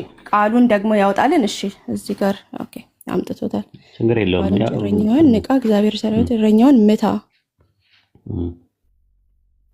እረኛውን እመታለሁ ነው የሚለው እዚህ ጋር ማቴዎስ ወንጌል ምዕራፍ 26 ቁጥር 31 ላይ ዘካርያስ 13:7 የትኛውን ነው? እዛ ጋር ደግሞ መታው አለ የሚለውን ነገር ምታ ነው የሚለው። ስለዚህ ምታ ባዩ የትኛው ነው? ጥቅሱ ተብሎ ተጽፏል አለ። የተጻፈበት ቦታ ላይ ሄደን ስናየው እረኛውን ምታ ነው የሚለው እንጂ እረኛውን እመታለሁ የሚል የለም። ማን ነው የዋሸው? ኢየሱስ ነው የዋሸው? ጸሐፊዎቹ ናቸው ያሹት? ከየት አምጥተው ነው ኢየሱስ እረኛውን እመታለሁ የሚለው ነው? ከየት አመጣው? ሁለተኛ ነገር ደግሞ ያህዌ ዮዴሄባ ያህዌ ወይም እግዚአብሔር አብ በእናንተ ትምህርት ኢየሱስን ምን አድርጎ ነው የሚመታው? ኖ ኢየሱስ ክርስቶስ አይደለም የተመታው። ክሊሊ እያላቸው ያለው ነገር እረኛውን እመታለሁ ነው የሚለው። እመታለሁ ባዩ ማን ነው? ኦኬ አሁን ሁለት ትንቢትንና አንድ ማቴዎስ ላይ ያለውን ነገር ሁለቱንም ጨፍልቀን በአንድ ማየት አንችልም። ትንቢት እየተናገረ ነው ኢየሱስ ክርስቶስ። የእግዚአብሔር የተመረጠ እረኛ ኢየሱስ ክርስቶስ እዚህ ላይ እንደሆነ ያሳየናል። እረኛው ማን ነው የሚለው እኮ አይደለም የኛ ፖይንታችን፣ ፎካል ፖይንታችን አይደለም። አሁን እንትና ማርጂናል ፖይንት ነው ያለው። ኢየሱስ ነው እረኛው። ትሰናከላል፣ ከዛ ደግሞ ትሰናከላል። እረኛው ማን ነው በሚለው ላይ እንደሚሰናከሉ መጽሐፍ ቅዱስ እሱ ምንም እንትን አይደለም፣ ራሱ ኤሌመንተሪ ነገር ነው። መታ የሚለውን ግን ያው ገብቼ ማየት አለብኝ የዕብራይስጥ ቃሉንና ዲፍረንት ነገሮችን አይቼ። ችግር የለውም ኤብራይስጡ ይከፈትልሽ። አይ አሁን የግድ ማየት አለብን፣ ግን ግልጽ ነው ዋናው ነገር ፖይንቱ አውዱ አሳይመንት ያጅብ። አሁን ምን መሰለሽ የማፋጠጥ ጉዳይ እኔ የማፋጠጥ ጉዳይ ምናምን ነገር እንዳይሆን የእውቀት ትከሻ መለካካትና እውቀት መፈታተሽ እኔ አልወድም ከሰው ጋር። ምክንያቱም በእንደዚህ አይነት መንፈስ እንዳወራሽም አልፈልግም። አንደኛ እንትናችን ሃይማኖታችን አይፈቅድም። ሁለተኛ ነገር ቤተሰባዊ የሆነ ነገር በመካከላችን ያለ ቆርሾና የሻከረ ነገር እንዲኖር ስለማልፈልግ ዝም ብለሽ ጊዜ ሲኖርሽ ዘካርያስ 13:7 እረኛውን ምታ የሚል ጥቅስ አለ። ምታ ኢምፐራቲቭ ፎርም ነው። እረኛውን እመታለሁ ሲል ደግሞ ባለቤቱ ነው ያህዌ ራሱ ኢየሱስን ይመታዋል። ምን አድርጎ ነው የሚጠፋው? ምን አጥፍቶ ነው የሚመታው? ምን አጥፍቶ ነው የሚመታው? መቺ አብ ነው፣ ተመቺ ወልድ ይሆናል እዚህ ጋር። ሁለተኛ ነገር ደግሞ የሚያመጣው ግራማቲካሊ ብቻ አይደለም። ኢየሱስ ከዘካርያስ 13:7 ላይ ከጠቀሰና ካጣቀሰ ዘካርያስ 13:7 ላይ እረኛውን እመታለሁ የሚል ጥቅስ የለም። ከየት ነው ያመጣው ኢየሱስ? እረኛውን እመታለሁ የሚል ጥቅስ ከሌለ ቢያንስ ኢየሱስ ብሉይ ኪዳን ላይ ያለውን መጽሐፍ ሲያነብ በትክክል አይጠቅስም። ካሜሮን ትንሽ ማለት እኔ አሁን ለምሳሌ ባይብል አውቃለሁ፣ በተወሰነ መልኩ ማለት ነው እንደናንተም ባሉንም ማለት ነው። እና ግን ብሉይ ኪዳን ላይ ስጠቅስ በትክክል ነው ኮቴሽኑ የምጠቅሰው። ቢያንስ ካቃተኝ እንኳን በቃሌ እንኳን እንትን ነው በትክክል ኢየሱስ እንዴት አይጠቅስም ይሄንን ሜሪሻ ቃሎች ይኸውልህ ባይዘው የዕብራይስጥ ቃሎችና እኔ ማውቀው ብዙ ጊዜ ስለሚገጥመኝ ነው የግሪክ ቃሎች ትርጉማቸውን ገብተህ ስታየው የተለያየ አይነት ትርጉም አለው። ለምሳሌ አሁን ያልከው የዕብራይስጥ ቃል መታወር ደግሞ በእንግሊዘኛ አሁንም ስትራይክ የሚለው ቃል ዕብራይስጥና ግሪክ ትችያለሽ? በዕብራይስጥ ደግሞ ዕብራይስጥና ግሪክ ትችያለሽ? ዕብራይስጥና ግሪክ ፓታሶ ምንድን ነው የሚባለው? ትችያለሽ? ዕብራይስጥና ግሪክ ትችያለሽ? ዋንን ወስደሻል? ዕብራይስጡን ያሉና የተለያየ አይነት ትርጉም አለው ነው ፖይንቱ። አንድ ነው ኢምፐራቲቭ ፎርም አይደለም። እኔው ገብተን ነው ዕብራይስጥና ግሪክ ትችያለሽ? በቃሌ ሰብቼ ግን ቬሪፋይ ማድረግ እችላለሁ። ኦኬ ቬሪፋይ ከፈተልሽና ኢምፐራቲቭ ፎርም ነው አይደለም የሚለው እኔው ጊዜ ያለሽ ነው አሳይመንት ብትወስዱ ይሻልሻል። ተመሳሳይ ነው። እኔ እዚህ ጋር ተመሳሳይ አይደለም። እረኛውን እመታለሁ ማለትና መታ ማለት በይዘትም ሆነ በአይነት በመንስኤም ሆነ በውጤት ሁለት የተለያዩ ለየቅል ነገሮች ናቸው። አንቺ በየትኛው ቀመርና ስሌት ቀመረሽውና ስተሽው በየትኛው መስፈርትና ሚዛን መዝነሽውና ለክተሽው ይለያያል። ተመልከች። እኔ አሁን ቢ ማለትና እበላለሁ ማለት ይለያያል። ልዩነቱ ምንድን ነው? ቢ ማለትና እበላለሁ ማለት ምንድን ነው ልዩነቱ? ለኔ እበላለሁ ስለ ራሴ ነኝ በዩ ቢ ማለት ግን አንቺን እየነገርኩሽ ነው። ፓስት ቴንስ እና ፕሬዘንት ቴንስ ስታረገውማ እንትን ይላል። ግን ፓስት እና ፕሬዘንት አይደለም እኮ እሺ ጉዳዩ ሁለቱም እንትን ነው። ሁለቱም ፕሬዘንት ቴንስ ነው። ብላና እበላለሁ ማለት ይለያያል። እሺ አንድ ነገር ትርጉም አንድ ከሆነስ እሺ ቆይ ትርጉም አሁን አንድ ነገር ከሆነስ ፎር ኤግዛምፕል የሀሳብ ፍሰት የሀሳብ ልዩነት አለው ማለት ሁለት የተለያየ አረፍተ ነገር ያደርገዋል። ሜሮን ቢ ማለትና ሜሮን እበላለሁ ማለት ይለያያል። እበላለሁ ስል በይው ራሴ ነኝ የምሆነው። ቢ ብዬ ስናገር ደግሞ በሁለተኛ መደብ አንቺን እያናገርኩሽ ነው። ዲያሎግ እያደረግኩኝ ነው ያለሁት ከአንቺ ጋር። ዘካርያስ 13:7 ላይ ሰይፍ ሆይ ባልንጀራዬን ምታ ሲል አናጋሪው እና ተናጋሪው ማንን ነው የሚያናገረው? አድሬስ የሚያደርገው ማን ነው? ሰከንድ ፐርሰን ላይ ያለው ነው። ሁለተኛ መደብ ላይ ያለው ነው። ሁለተኛ መደብ ላይ ያለው ማን ነው ስንል ሁለተኛ መደብ ላይ ያለው ሰይፍ ነው። ሰይፍን ምታ ብሎ አዞታል ነው ዘካርያስ 13:7 ላይ ያለው ጥቅስ የሚናገረው። ነገር ግን የማቴዎስ ወንጌል ምዕራፍ 26 ቁጥር 31 ላይ ግን ስትመለከችው እረኛውን እመታለሁ ነው የሚለው። መቺው ራሱ ዮዴሄ ቫፔ ነው። እረኛ የተባለው መሳያ ነው። ዘ ፕሮሚስድ መሳያ ነው። መሲውን ነው የሚመታው ራሱ መቺ ራሱ ነው። ስለዚህ አንደኛ ግራማቲካሊ ኢረር አለበት ነው። ለምን ሁለት የተለያዩ አረፍተ ነገሮች ናቸው። ገብተሻል? ስለዚህ ይሄ ነገር አይኔ ያፈጠጠና ጥርስ ያስገጠጠ እውነታ ሆኖ ሳለ አይኔን ምንድነው አይኔን ግንባር ያደረገው ጥርሴ እንደድ ያለብሰው ብሎ መሸምጠጥም ማሽሟጠጥም አይቻልም። አሳይመንት አድርጊውና ይውና እንትን በይው።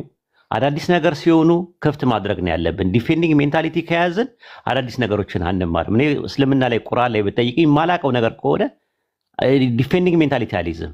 ለምን ማታቁ ብትሆኑ የእውቀትን ባለቤቶችን ጠይቁ ነው የሚለው ሱረቱን ነህል ምዕራፍ 16 ቁጥር 43 ላይ። ስለዚህ ይህን ነገር እንደ አሳይመንት እንዲሆንሽ ነው። ኢየሱስ እኔ ይዋሻል ብዬ አላምንም። ይህንን ነገር 1000 ዓመት ሰጥሻለሁ። ለቀጣይ ጊዜ ስትመጪ ላይቭ ላይ ስታገኝ እቺን ነገር መልስ ይዘሽ ትመጫለሽ ማለት ነው። ስኮላሮቻችሁንም ጠይቀሽም ቢሆን ምንም ጠይቀሽም ቢሆን አንደኛ ግራማቲካል ይረራለው፣ ሁለተኛ ነገር ደግሞ ኢየሱስ አያዋሽም ራሱ ማለት ነው። እኔ እንደዚህ ብዙ ነገሮች እንደዚህ አይነት ነገሮች ላሳይሽ እችላለሁ።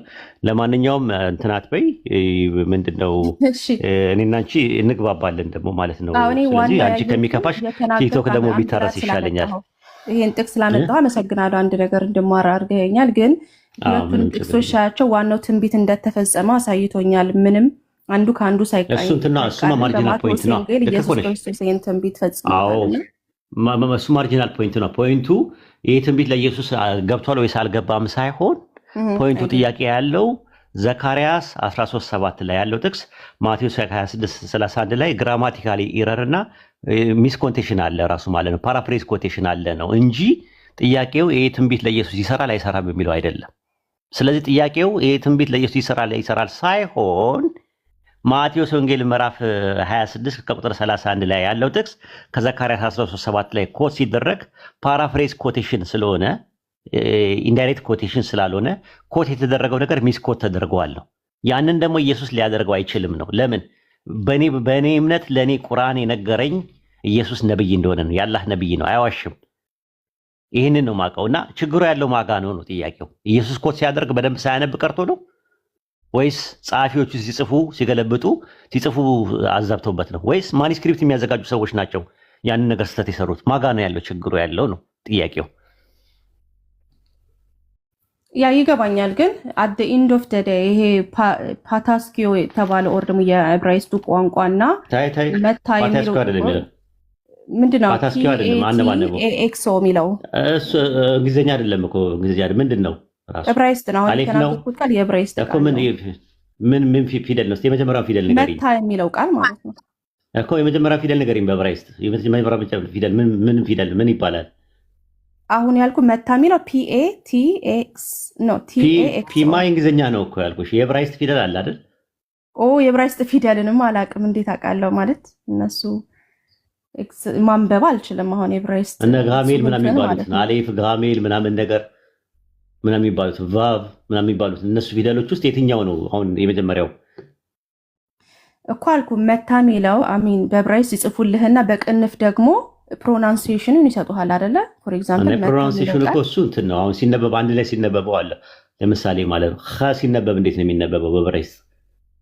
እንግሊዝኛ ላይ ስታደርጉ ትራንስሌት እዛ እንኳን አልደረስኩም። ሄድ አይ ይቀረሱ በአንነካካው በአማርኛ ማንሞካከርም እንደ አይነት ነገር አይደለም ማለት ነው።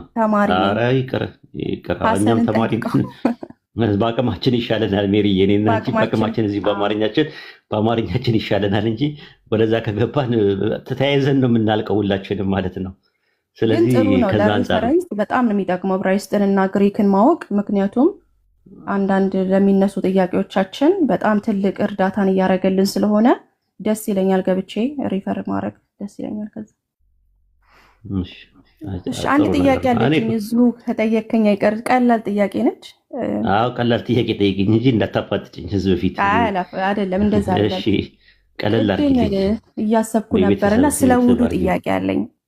እሺ እና ውዱ እንደዚህ መከዝኔ አንድ የሆነ ጀስት ፊትህን የምትታጠበው ነገር ይመስለኝ ነበርና በጣም ብዙ ስርዓት እንዳለው አላውቅም ነበርና ከፊት ይጀምራል፣ ከዛ ከእጅ፣ ከዛ ከጆሮ፣ ከዛ አፍንጫ፣ አፍ፣ ከዛ እግርህም እያለ 5 ጊዜ የሚጸልይ ሰው ይሄን ነገር 5 ጊዜ ማድረግ አለበት እና ከዛ ደግሞ ኦርደርን ደግሞ ማዛባት የሚችል አይመስለኝም። ይሄንን ሲያደርግ ካዛባ እንደገና ያን ነገር ደግሞ ማድረግ ይጠበቅበታል እና እንዴት ነው ይሄንን የምታየው? አንደኛ ነገር አላህ ይሰማል። ስርዓት ነው አንድ ነገር ምንድነው ውዱ አድርጎ ብታረገው አላህ ያን ጸሎት ይቀበላል ወይ ነው ጥያቄው። ሳይሆን ሁሉ ነገር እንትን አለው ህግ አለው አይደል? ስርዓት አለው። አንድ ነገር ህግ እስካለው ድረስ ህጉን ነው የምትከተየው። አላህ ዘንድ ኢባዳ ተቀባይነት እንዲያገኝ 3 ሸርጦች አሉት። ወይም ደግሞ አምልኮ አላህ ዘንድ ተቀባይነት እንዲያገኝ 3 ሸርጦች አሉት። የመጀመሪያው ኢማን ይባላል። ኢማን ማለት በእምነት ነው መሆን ያለበት ስታደርጊው ማለት ነው። አምነሽበት ነው መሆን ያለበት። ሁለተኛ ደግሞ አኽላስ የሚባል ነገር አለ። የምታደርጊው ነገር ለአላህ ብለሽ ነው የምታደርጊው። ለዩልኝና ለይስሙልኝ ወይም ደግሞ ለሰዎችን ለማስደሰት ከሌኮ ሰላት ላይ ጎበዝ ናት፣ ስትሰግድ ጎበዝ ናት፣ ስጾም እኮ ጎበዝ ናት ብለህ ካልሽው አጀርሽን ካላህ ዘንድ ወይም ፕሪቪሌጁን ካላህ አታገኝበትም። ምንዳና ትሩፋቱን ስርጉትና ትርሲቱን ማለት ነው ካላህ አታገኘው። እዚሁ ነው የሚቀረው።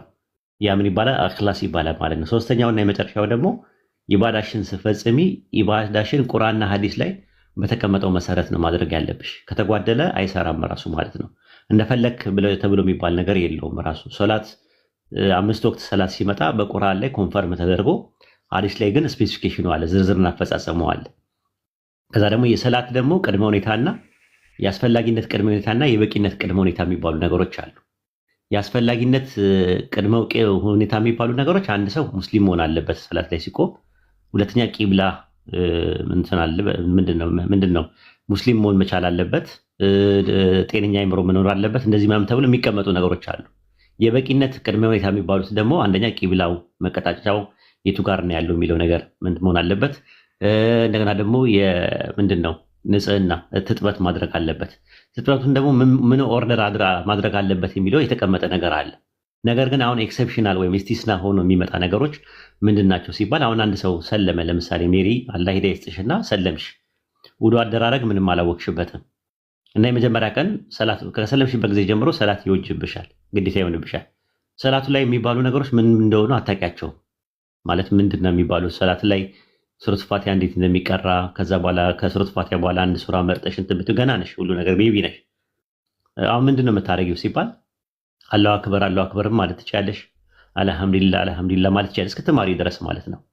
ትጥበቱም የዛኔ ያለው እንትን የሚሆነው ማለት ነው። ትጥበቱ እውቀቱ ከሌለሽ እንትን ነው። ግን እውቀቱ ካለሽ እንዴት እንደሚደረግ በደንብ ሙሉ እውቀቱን ካገኘሽ በኋላ ግን የማድረግ ግዴታ አለብሽ ማለት ነው እንጂ እንደፈለክ አዛብቼ ምናምን ነገር የሚባል ነገር የለውም።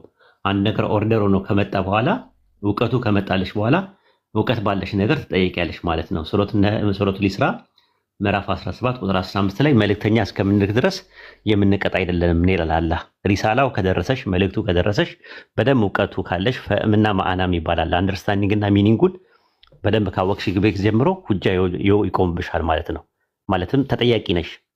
ሞራል አካውንታቢሊቲ ወይም ግብረ ገባይ ተጠያቂነት አለሽ። ሱረቱል አሕዛብ ምዕራፍ 33 ቁጥር 6 ላይ ደግሞ በማታውቁት ነገር ኃጢአት አይሆንባችሁም ይላል። አውቃችሁ ልቦቻችሁ እያወቀ በምትሰሩበት ነገር ላይ ግን ኃጢአት ይሆንባችኋል ይላል። ይህን ይመስላል። እሺ ይሄ ውዱ የሚፈጥረው ንጽህና ውስጣዊ ነው ወይስ ህጋዊ ብቻ ነው? ንጽህና ስትይ በምን አይነት ንጽህና? ሶስት አይነት ንጽህና አለ። ራሱ ጠዋራ በሶስት ይከፈላል በኢስላም። ውዱ የሚባለው ነገር ውጫዊ ነው። ራሱ ውስጣዊ ነው ወይስ ህጋዊ ብቻ ነው? ውጫዊ ነው። ራሱ ሶስት አይነት ንጽህና አለ በኢስላም። አንደኛ የቀልብያ አለ፣ የልብ ንጽህና አለ አንደኛ ማለት ነው። እሱ በተውበት ነው የሚመለሰው። ሁለተኛ ነገር ደግሞ የአንደበት ቀውልያ የሚባል ነገር አለ። አንደበትሽ ደግሞ በማግራት ነው። ቁርአን በመቅራት ዚኪር በማድረግ የተለያዩ ነገሮችን በማድረግ ይስተካከላል። ሶስተኛውና የመጨረሻ ደግሞ አካላዊ ንጽህና የሚባል ነገር አለ። አካላዊ ንጽህና የሚባለው ነገር 9ኙንም ቀዳዶቻችንን ማንጻት ማለት ነው። በሰውነታችን ውስጥ 9 ቀዳዳ አለን። 9ኙንም ቀዳዶቻችን ለእንትን የተጋለጡ ስለሆኑ እነሱም በንጽህና መያዝ አለብን ማለት ነው። በቅድስና መያዝ አለብን። ስለዚህ ቅድስና ወይም ደግሞ ትጥበት ወይም ደግሞ እንትን ማለት ነው ምንድነው የሚባለው ጠዋራ የሚባለው ነገር በሶስት ይከፈላል ማለት ነው። ራሱ ማለት ነው የስፒሪቹዋል የሚባል አለ፣ ሜንታል አለ፣ ፊዚካል አለ ማለት ነው። ይሄን ይመስላል። እሺ የመጨረሻ ጥያቄ በውዱ ላይ ስለዚህ ለምንድን ነው ታዲያ የሚደጋገመው? ማለት ንጽህና በውሃ ቢጠበቅ ኖሮ ለምን በየጸሎቱ ይደጋገማል? 5 ጊዜ ለምን ይደረጋል? ሲፈርስ ነው ሲፈርሳል። ለምሳሌ 5 ጊዜ አይደለም የሚደረገው እኮ ነው። ለምሳሌ ሰላተል ፈጅር ላይ ስነሳ አይደለም፣ እንደዛ አይደለም ሜሪዬ። ለምሳሌ ሰላተል ፈጅር ላይ ተነሳው እኔ ውዱ አደረኩኝ እና ውዱ ሳደረግ አንደኛ ተኝቼ ስነሳ ስለሆነ፣ ሁለተኛ ደግሞ ሽንቴን ስለምሸና ከዛ በኋላ ደግሞ አውትፑት ስለማድረግ ከዛ አንፃር ውዱ አደርጋለሁ ማለት ነው። እስቲ ማነው ከተጸዳዳው በኋላ ማለት ነው።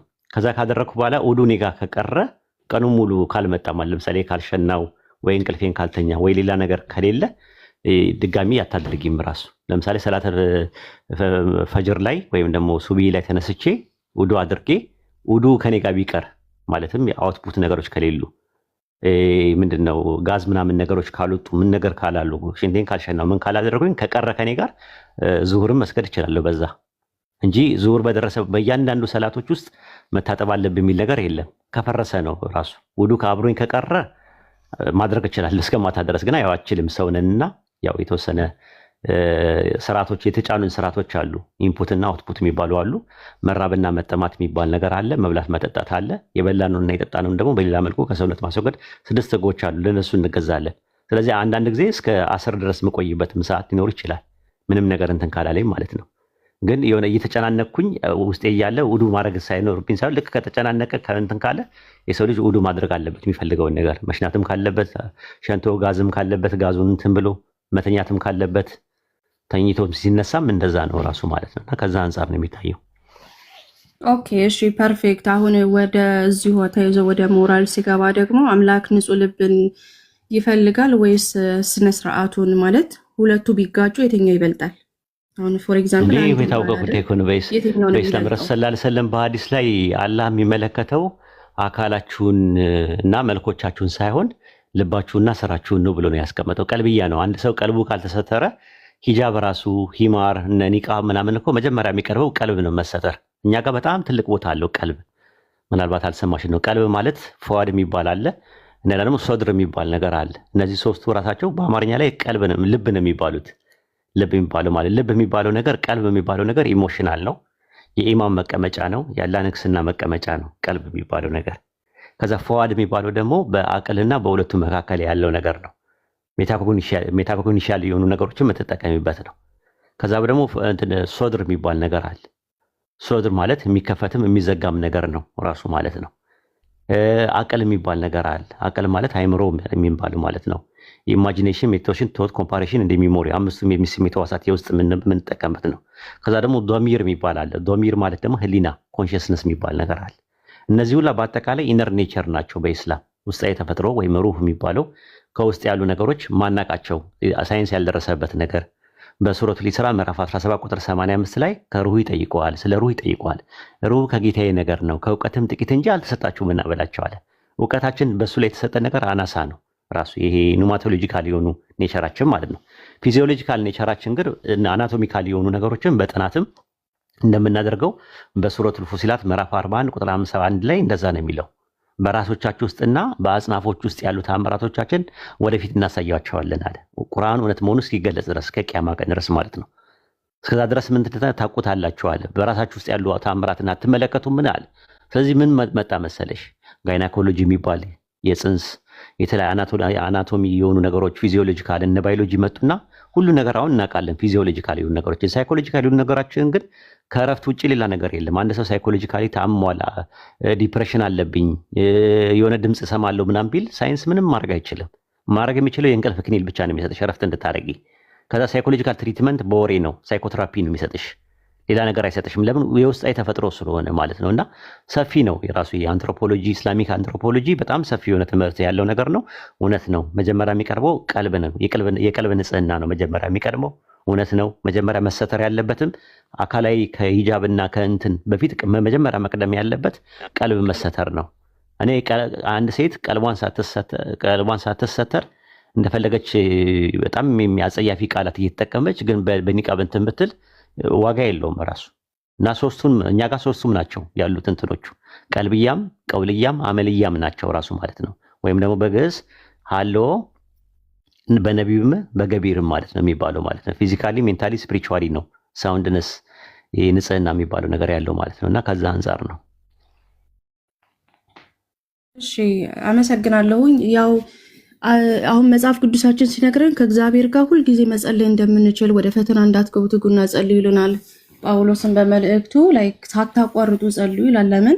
ከእግዚአብሔር ጋር ያለን ጸሎትና ሪሌሽንሽፕ ኢምፖርታንት እና ውዱ ይሄንን አይገድብም ወይ ነው ማለት። አሁን ስትጸልይ ጸሎት ሁለት አይነት ጸሎት አለ አይደል? በእኛ በኢስላም ሰዓት አይገድብም አይገድብም ማለት ነው። እሱ ብቻ አይደለም የምጸልየው እኛ ጋር ጸሎት የሚባለው ነገር ሰላት የሚባለው ነገር ኮመን ሁላችንም የምንጠቀምበት ነው።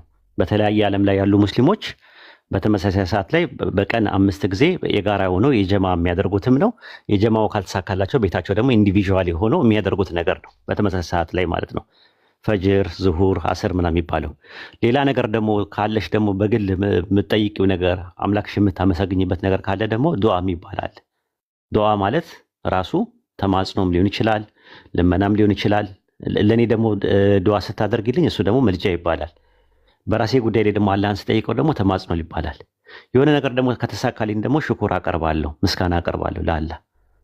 አላህን አመሰግናለሁ፣ አልሐምዱሊላህ እለዋለሁ፣ አመሰግናለሁ እለዋለሁ። ፈጣሪ ያ ረቢ ጌታዬ ፈጣሪ እያልኩኝ የምፈልገውን ነገር አናገረዋለሁ። ቋንቋ ማለት ያው እንትን ጸሎት እንደምታምንተምቱ እንትን ነው ራሱ ኮሚኒኬሽን ነው ራሱ። እኔ ከአንቺ ጋር ኮሚኒኬት እንደማደርግሽ የሆነ ነገር ልክ አላህን የሆነ ነገር ስጠይቀው አንዳንዴ ሁሉ ነገር የእሱ ነው። ሰማይና ምድርን በመካከላቸው ያለው ነገር ሁሉ የእሱ ነው። ስለዚህ የምጠይቀው አንደኛ ኦቶሪቲ ሺፕ ስላለኝ፣ ሁለተኛ ኮሚኒኬሽን ነው ራሱ ከእሱ ጋር ያለኝን ኢንተራክሽንና የሪሌሽንን ነው ራሱ ግንኙነቴና መስተጋበሬን ነው ከእሱ ጋር ያለው። ስለዚህ አንድ ሰው መጸለይ ከፈለገ በግሉ ሊጸልይ ይችላል። ራሱ ግላይ የሆኑ ነገሮች ማለት እነዚህ 5 ሰላቶቹ አንደኛ ኮመን የሆነ ነገር ነው። ፕራይቬትም ቢሆኑም በተመሳሳይ ጊዜ የምናደርግበት ነው፣ ህግ የተሰጠን ነው። ነገር ግን ጸሎት ልታደርጊ ትችላለሽ። ቁጭ ብለሽም ሊሆን ይችላል፣ ተኝተሽም ሊሆን ይችላል፣ ቆመሽም ሊሆን ይችላል። ዱዓ ልታደርጊ አላህ ልጠይቅ ያ ረቢ ብለሽ እጅሽን ዘርግተሽ በግልሽ የሚሰማሽን ስሜትሽን ፊልም የምታደርጊያቸውን ነገሮች ማድረግ ትችላለሽ። በኢስላም እንደዛ ነው እንትን የሚለው ማለት ነው። ከዛ አንጻር ነው። ያመሰግናለሁ። የሆነ ጥያቄ ያው እኔ የእግዚአብሔር ጋር ያለኝ ቅርበት ኢምፖርታንት ለኔ ስለሆነ እና ሁለተኛ ነገር ደግሞ ኢየሱስ ክርስቶስ የኔ ሸክም በጣም ቀላል ነው ብሎናል። ማለት እኛ እንደዚህ አይነት ነገር አናረግም ታውቃለህ። በቀን 5 ጊዜ ሳምንት ጸልየው በቻልነው ሰዓት ቀኑን ሙሉ ሊሆን ይችላል፣ ግን እንትን ሪኳየርመንት የለብንም ማለት የለማ መጽሐፋችሁ ላይ ምንም የሚናገረው ነገር የለም። መጽሐፋችሁ ከምን እንደምጾሙና ለምን እንደምጾሙ መቼ እንደምጾሙ ራሱ አይናገርም። ጾም ኮንሴፕቱ አለ፣ ጾም የሚባል ነገር ግን እስቲ አንድ ጥያቄ ቀለል ያለ ጥያቄ ልጠይቅሽ። ከባይብል ለምን እንደምጾሙ እስቲ ንገሪኝ። እኛውን በቁርአን ላይ ለአለኩም ተጠቁን ይለናል። ራሱ ተቋ እንድታገኙ ነው የምጾሙት ይላል። እናንተ አሁን ለምጾሙት ለምንድን ነው? እስቲ ከባይብል ሰው ለምንድን ነው የሚጾመው? እስቲ ይሄን ነገር ከባይብል አንድ ጥቅስ ስጪኝ እስቲ።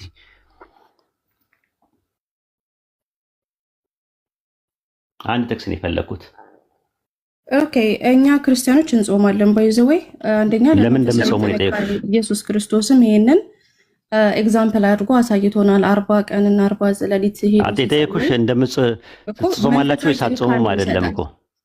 እስቲ ማስረጃ ስጪኝ። ጾም ለምን እንደምጾሙ ማስረጃ ስጪኝ ያልኩሽ። አሁን አንቺ ራስሽን ከክሲ ሳይሆን ሜሮን ነገረች። መዝሙረ ዳዊት ምን ይላል? ራሴን ዝቅ ለማድረግ ጾማለሁ ይላል። ለምሳሌ ምን ላይ?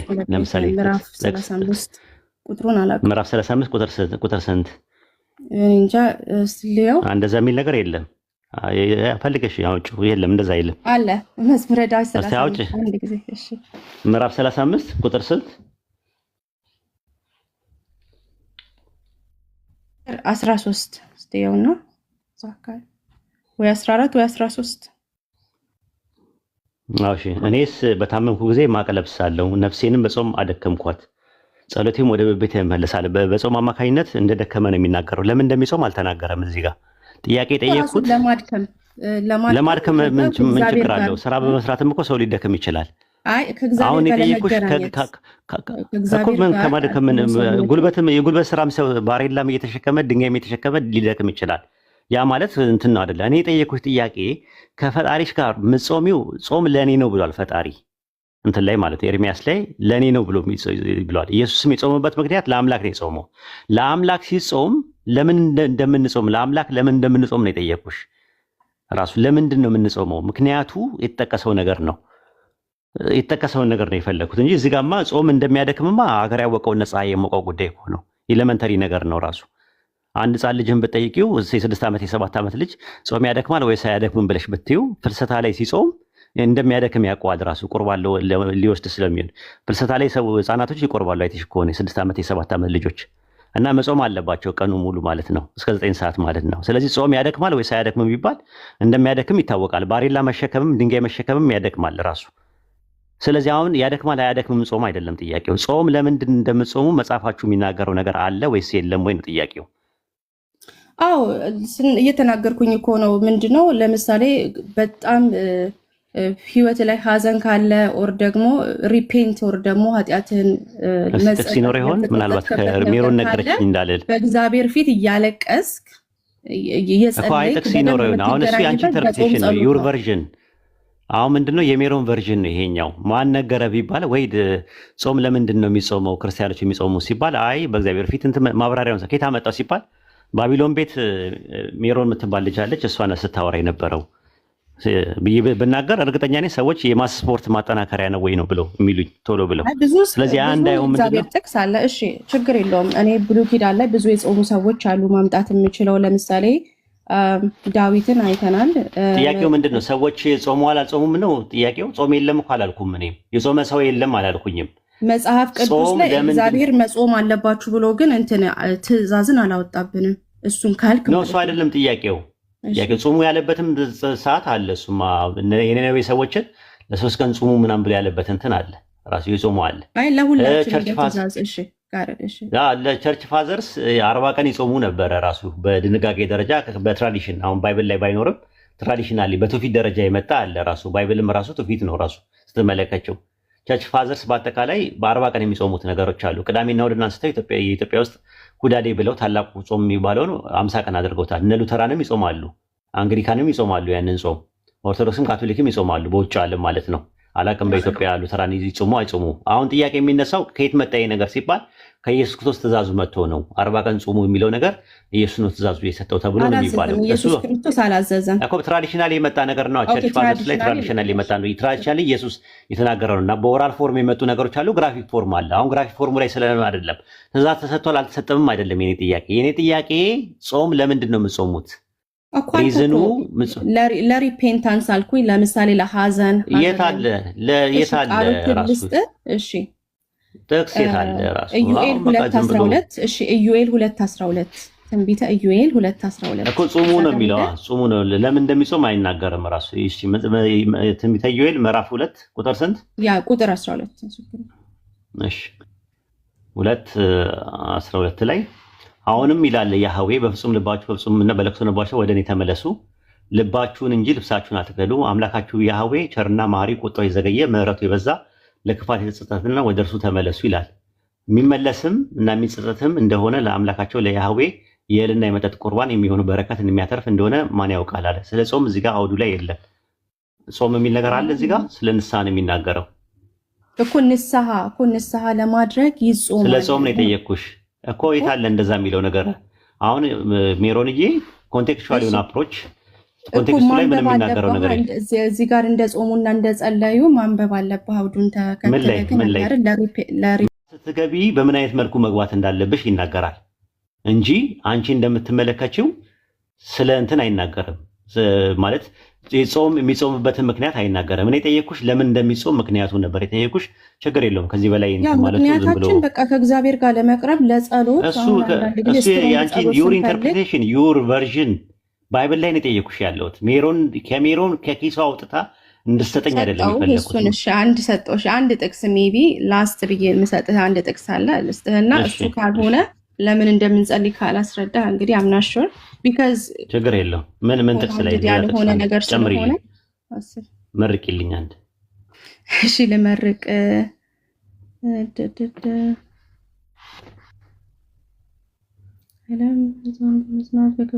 እንትን ሀሳቡን ከነገርሽኝ ያወጣለሁ። ሜሪ አገዝሻለሁ።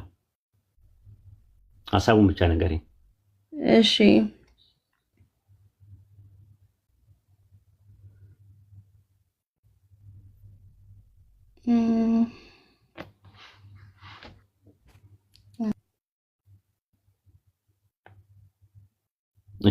እስከምታወጪ ድረስ ኢብራሂምን አንዴ ላውራው።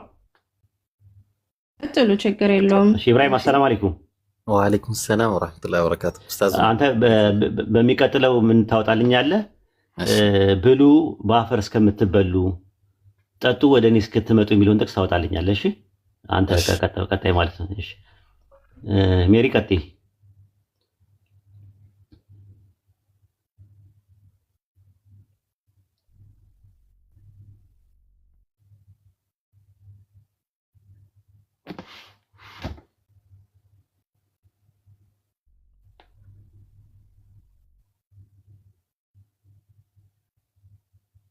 አለሽ ሜሮን እየጠበቅነሽ ነው። እንትኑን የጠፋኝ ኢብራሂም መጽሐፈ ጨባሪቆስ ምዕራፍ 4 ላይ እንደሆነ አስታውሳለሁ። ቁጥሩን አስታውሰኝ። እሺ አው ስፔሲፊክሊ ያው መዝሙረ ዳዊት 35:13 ላይ ያልኩ ደገምሽው። የቀደሙ ደገምሽው ማለት ምክንያቱም ጾሟል ራሱን አዋርዷል። ጾሟል። አሁን እኮ ስለሱ አይደለም የጠየቅሽው ጾም ያደክማል አያደክምም ሳይሆን ደከመኝ ነው የሚለው። አዎ ጾም ያደክማል። ቅድም መልሼ ልሻለሁ። አይ ቲንክ መደጋገሙ እንትን ለንስሐ ኦኬ በቃ እንደዚህ ነው። በቃ እንዳልኩ በአውዱ ነው እኛ ምን ተረጉመውና ሰዎች የሚጾሙት ነበር። ግን ለንስሐ ገባ ለንስሐ አይ ምንድነው ጥቅሙ ማለት ነው? ለአምላክ የሚጠቅመው ምንድነው? ለአምላክ የሚጠቅመው ነገር ምንድነው? አንቺ መጾምሽ ለአምላክ የሚጠቅመው ነገር ምንድነው? ጥሩ እንደውም ኢየሱስ ክርስቶስ ጾም ጋር ሄዳለሁ። እሱ አላዘዘንም፣ ግን ለምንድን ነው ኢየሱስ ክርስቶስ የጾሙ ብዬ ጠይቃለሁ። በዛት እሱ የጾመው 40 ቀን 40 ሌሊት ነው የጾመው። አዎ ለምን እንደጾመ 40 ቀን 40 ሌሊት ሲጸልይ ምን ሆኖ መጣ ይላል። ሲወጣ ከጸሎት ሲወጣ ኃይልን ተቀብሎ ኃይልን ተሞልቶ ነው። ጸሎት ምን ውጤት ያመጣል እኮ አይደለም ጥያቄው እኮ ሜሮ። ለምንድን ነው የምጾመው ነው ይሰጣል አይደል? ምን ይሰጣል አይደለም። አሁን ለምንድን ነው የምንጾመው ነው ጥያቄው ያለው። ለምን እንደምንጾም በግልጽ የተቀመጠ ነገር አለው። እኔ ያልኩሽ አይ ቲንክ ከዚህ በላይ ምን ማለት ነው ከዚህ ያጠነክራል። ሳይኮሎጂ ሳይንቲፊክሊም እኮ ስናይ የሚጸልይ ሰው የሚጾም ሰው እኮ ጠንካራ ለአምላክ ምን ይጠቅመዋል? ጾም ለአምላክ ምንድን ነው የሚጠቅመው ነው የጠየኩሽ የነበረው አንደኛ ነገር። ሁለተኛ ነገር ደግሞ ለአምላክ የማይጠቀም ከሆነ ሰዎች ለምን እንደሚጾሙ ምክንያታቸው መጽሐፍ ቅዱስ ላይ በግልጽና በማያሻማ መልኩ የተቀመጠበት ጥቅስ ካለ ፎር ኤግዛምፕል የሰው ልጅ በመጠጥና በእንጀራ ብቻ አይኖርም ይላል። ማለት ከመብል በላይ ነው። ሰው ልጅ ሆዱን የሚሞላ ከሆነ ሁልጊዜ ፈጣሪውን የመፈለጉ ኦር ደግሞ ድሎት ላይ ብቻ ከሆነ ሰው በእንጀራ ብቻ አይኖርም ከእግዚአብሔር አፍ የሚወጣ እናውቃለን። ሰው ግን ስለ ጾም አይደለም የሚያወራው እሱ። ታዲያ እኮ ማቴዎስ ወንጌል 4:4 ላይ ያለው ከዘዳግም ላይ ጠቅሶ ኢየሱስ ሰው በእንጀራ ብቻ አይኖርም አለ። ምክንያቱም በእንጀራ ብቻ የሚኖረው አካላችን ነው። መንፈሳችን ደግሞ የሚኖረው ከእግዚአብሔር አፍ በሚወጣ በእግዚአብሔር ቃል ይላል። የእግዚአብሔር ቃል ሆሴ ላይ ሰው በምድር ላይ ረሃብን የምሰድበት ዘመን ይመጣል፣ ሰው እንጀራን ከመራብና ውሃን ከመጠማት አይደለም የአምላክን ቃል ከመራብና ከመጠማት ነው ይላል።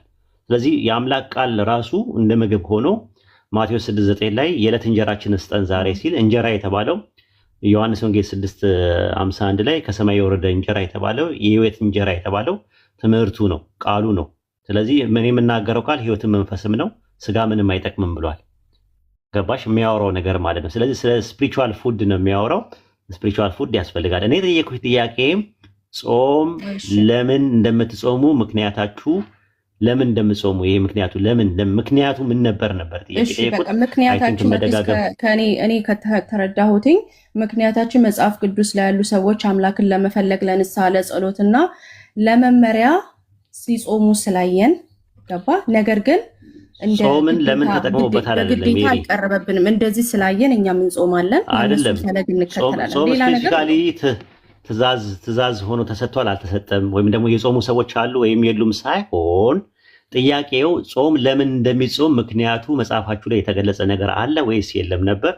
አይ ቲንክ ከዚህ በላይ ማለት ገብቶኛል የምትለው ማደናቆር ይሆናል ማለት ነው። ወርድ ባይ ወርድ ላይኖር ይችላል። ወሂድ ከዚህ በላይ እንትን ካልኩሽ ማደናቆር ነው። እኔ ደግሞ አንቺን ማደናቆር የለብኝም። ኖርማል ወርድ ባይ ወርድ በትእዛዝ መልክ መጾም አለባችሁ እናንተ እንትኖች ብሎ አምሹር የሆነ እስራኤላውያኖች የታዘዙበት ቦታ ነበረ፣ ስፔሲፊክ ታይም ላይ ማለት ነው። ግን ኦንጎዊንግ ሆኖ በትእዛዝ መልክ መጾም አለባችሁ ተብሎ ግን በትእዛዝ መልክ የቀረበን ያላነበብኩት መጽሐፈ ጨባሪቆስ ምዕራፍ 4 ቁጥር ስንት ላይ ነው ያልከው ኢብራሂም? ታገኛችሁ ወይ? ዘፍጥረት 3:19 ነው። ያው መጽሐፈ ጨባሪቆስ ምዕራፍ 4 ላይ ያለው ብሉ ወደኔ በአፈር እስከምትበሉ ጠጡ ወደ እኔ እስክትመጡ የተባለው ጥቅሱን የፈለኩት መጽሐፈ ጨባሪቆስ ምዕራፍ 4 ቁጥር ስንት ላይ ነበር? ያው ቁጥር 19 እና ወደ መጣህባት መሬት እስክትመለስ ድረስ በፊትህ ወዝ እንጀራን ትበላለህ ይላል። አፈርና ወደ አፈርም ትመለሳለህ። ኦኬ ጥሩ ሜሮን፣ ጥሩ ጊዜ ነበር ያሳለፍነው። ሉጣሪ አሁን ሊመች ቦታ አይደለም ያለሁት። ጥሩ ጊዜ ነው ያሳለፍነው። አመሰግናለሁ ስለ ጊዜን ስለተሰጠ። አይ ምንም ችግር የለውም። አይ እንትኑን የሰጠውሽን ማቴዎስ ወንጌል ላይ ያሉትን አሳይመንቶች ያያቸው። ኖርማሊ አንደኛ ግራማቲካል ኤረር አለው። ሁለተኛ ነገር ደግሞ የኮቴሽን ፓራፕሬስ ኮቴሽን እና ሜታፕሬስ ኮቴሽን የሚባሉ ነገሮች አሉ። ታውቂያቸዋለሽ? በእንትን ላይ በኮቴሽን ላይ ያው ቴክስቹዋል ክሪቲሲዝም የሚያጠኑ ሰዎች እንዳሉ ታውቃለህ። አሚን ትልቅ ኖሌጅ እኮ የሚፈልገው ነገር ነው። አንደኛ ነገር መጽሐፍቱ ኮፒ እየተደረጉ ነው የተተላለፉት አይደል እንዴ? ብዙ ማኑስክሪፕቶች አሉ። ቴክስቹዋል ቬሪየንቶች ሊፈጠሩ ይችላሉ። ግን እኛ የምንለው ነገር ምንድን ነው? የእግዚአብሔር ሜሴጅ የእግዚአብሔር መልእክት አንድ ቦታም ከዘፍጥረት እስከ ራእይ ሳይጋጭ ለእኛ ፐርፌክት ሆኖ ደርሶናል ብለን እናምናለን። ስለዚህ እንደሚጋጭማ ዘካርያስ 17 እና ማቴዎስ 31 ላይ ያው 31 ላይ እንደሚጋጭ አሳይሻለሁ። ማለት ከኢብራሂም ጋር ትቀጥላላችሁ። ባይብል ሐሳቡ ይጋጫል አይጋጭም ማለት ነው። ማኑስክሪፕቶቹ የሜሪዬ ማኑስክሪፕቶቹ የአዲስ ኪዳን ማኑስክሪፕቶች ለምሳሌ 5700 ማኑስክሪፕቶች አሉ። ከዛ ውስጥ አበይት የሚባሉት እነማን ናቸው? እሱን እኮ ነው ትልቅ ሰፊ ነው ያልኩት። ለዛ ነው አሚን ትናንት እነማናቸው ዋና አበይት ነው ያልኩት። አበይት ማኑስክሪፕትን ሳወራ ነበርና በጣም ነው። አይ ማናቸው አበይት እነማን ናቸው ነው ያልኩሽ እኮ። አሁን ምንም በባጭሩ በጥቅሉ ትርጉሙ ራሱ አበይት ማለት ሜጀር የሚባሉ ዋና ዋና የሚባሉ ማኑስክሪፕቶች እነማን ናቸው? እንደዛ እንኳን አላውቅም። እንደዚህ ሜጀር ሳይናቲከስ ችግር የለውም። ሳይናቲከስ ምናምን የሚሏቸው ሳይናቲከስ፣ ቫቲካነስ፣ አሌክሳንድሪየስ፣ ኤፍሬማዊ ምናምን የሚባሉ አሉ አይደለ? እሺ ሳይናቲከስ የሚባለው የት ነው የተገኘው? ብዙ እንዳልኩት አምናገነ ላይ ጠልቄ ሂስናሪክስ እንትናንትናል ነገርሻው አይጋጭም ስላልሽ ነው። ችግር የለውም። ወደፊት ስታጠኚ ታውቂዋለሽ። ሳይናቲከስ ማለት ሲና በረሃ ላይ የተገኘ ነው። ቫቲካነስ የሚባለው ቫቲካን ውስጥ የተገኘ ነው። ኮዴክስ ቤዛይን የሚባለው ደግሞ አይ ቲንክ ደች ውስጥ መሰለኝ የእንትና ተማሪ የካልቪን ተማሪ የነበረው እሱ ነው። ደች ማን ነው ምንድነው ቤዛ የሚባለው በሱ ስም ነው የሆነው ራሱ ማለት ነው። ኮዴክስ አሌክሳንድሪየስ የሚባለው ደግሞ ግብጽ ውስጥ ነው የተገኘው። እነዚህ ማኑስክሪፕቶቹ በአንድ ወቅት 4ኛው 5ኛው ክፍለ ዘመን ላይ የተጻፉ ናቸው። ግን ከየት እንደመጡ ሶርስ የላቸው። ብሮክን ቼን ናቸው። የተሰበረ ሰንሰለት ነው። ለምሳሌ ሐዲስ ብትመለከቺ በአራት ይከፈላል አይደለ? የመጀመሪያው ሰሂህ የሚባል አለ፣ ሐሰን የሚባል አለ፣ እንደገና ደግሞ ምንድነው ዶይፍ የሚባል አለ፣ መውዱ የሚባል ነገር አለ። ሰንሰለቱ ይጠናል ራሱ። አሁን ሐዲስ እኛ ስንቀበል ቼን አለን ራሱ። ብሮክን ቼን አይደለም ያለን፣ ያልተሰበረ ሰንሰለት ነው። ሙተዋቲር የሚባል አለ፣ አሃድ አንድ ሰው ብቻ የዘገበው በአንድ ሰው ብቻ መስመር የመጣ አለ።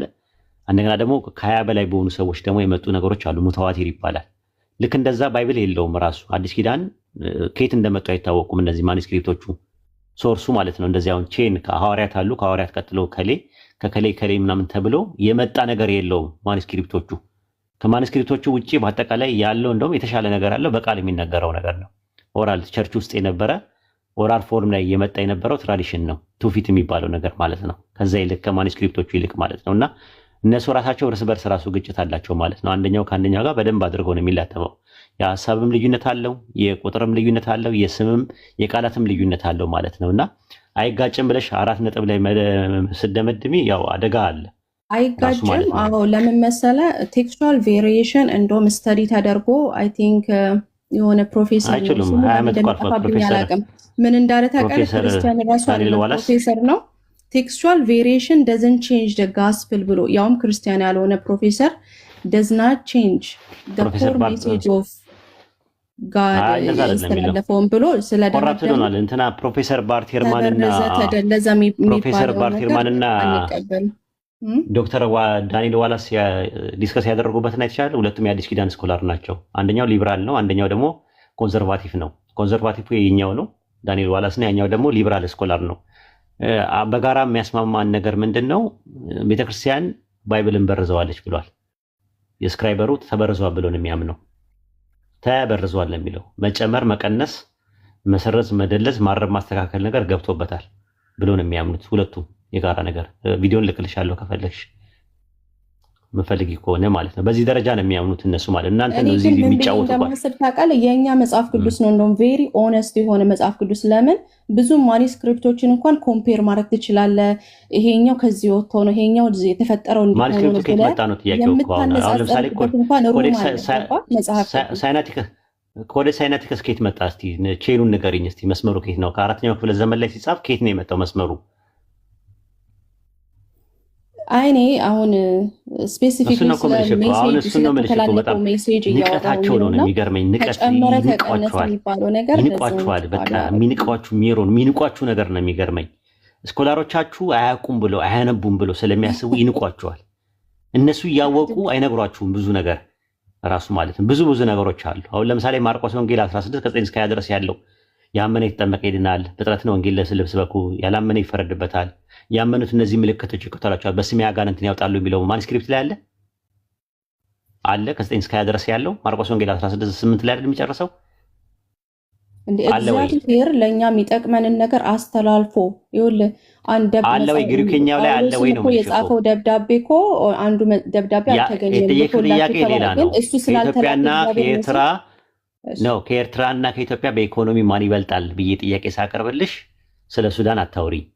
ራሱ ስለ ሱዳን ነው እያወራሽኛል። እኔ ጠየኩሽ ጥያቄ ማርቆስ ወንጌል ምዕራፍ 16 ቁጥር 8 ላይ ነው የሚጨርሰው። ከ9 እስከ 20 ድረስ ያለው ማኑስክሪፕት ላይ የለም።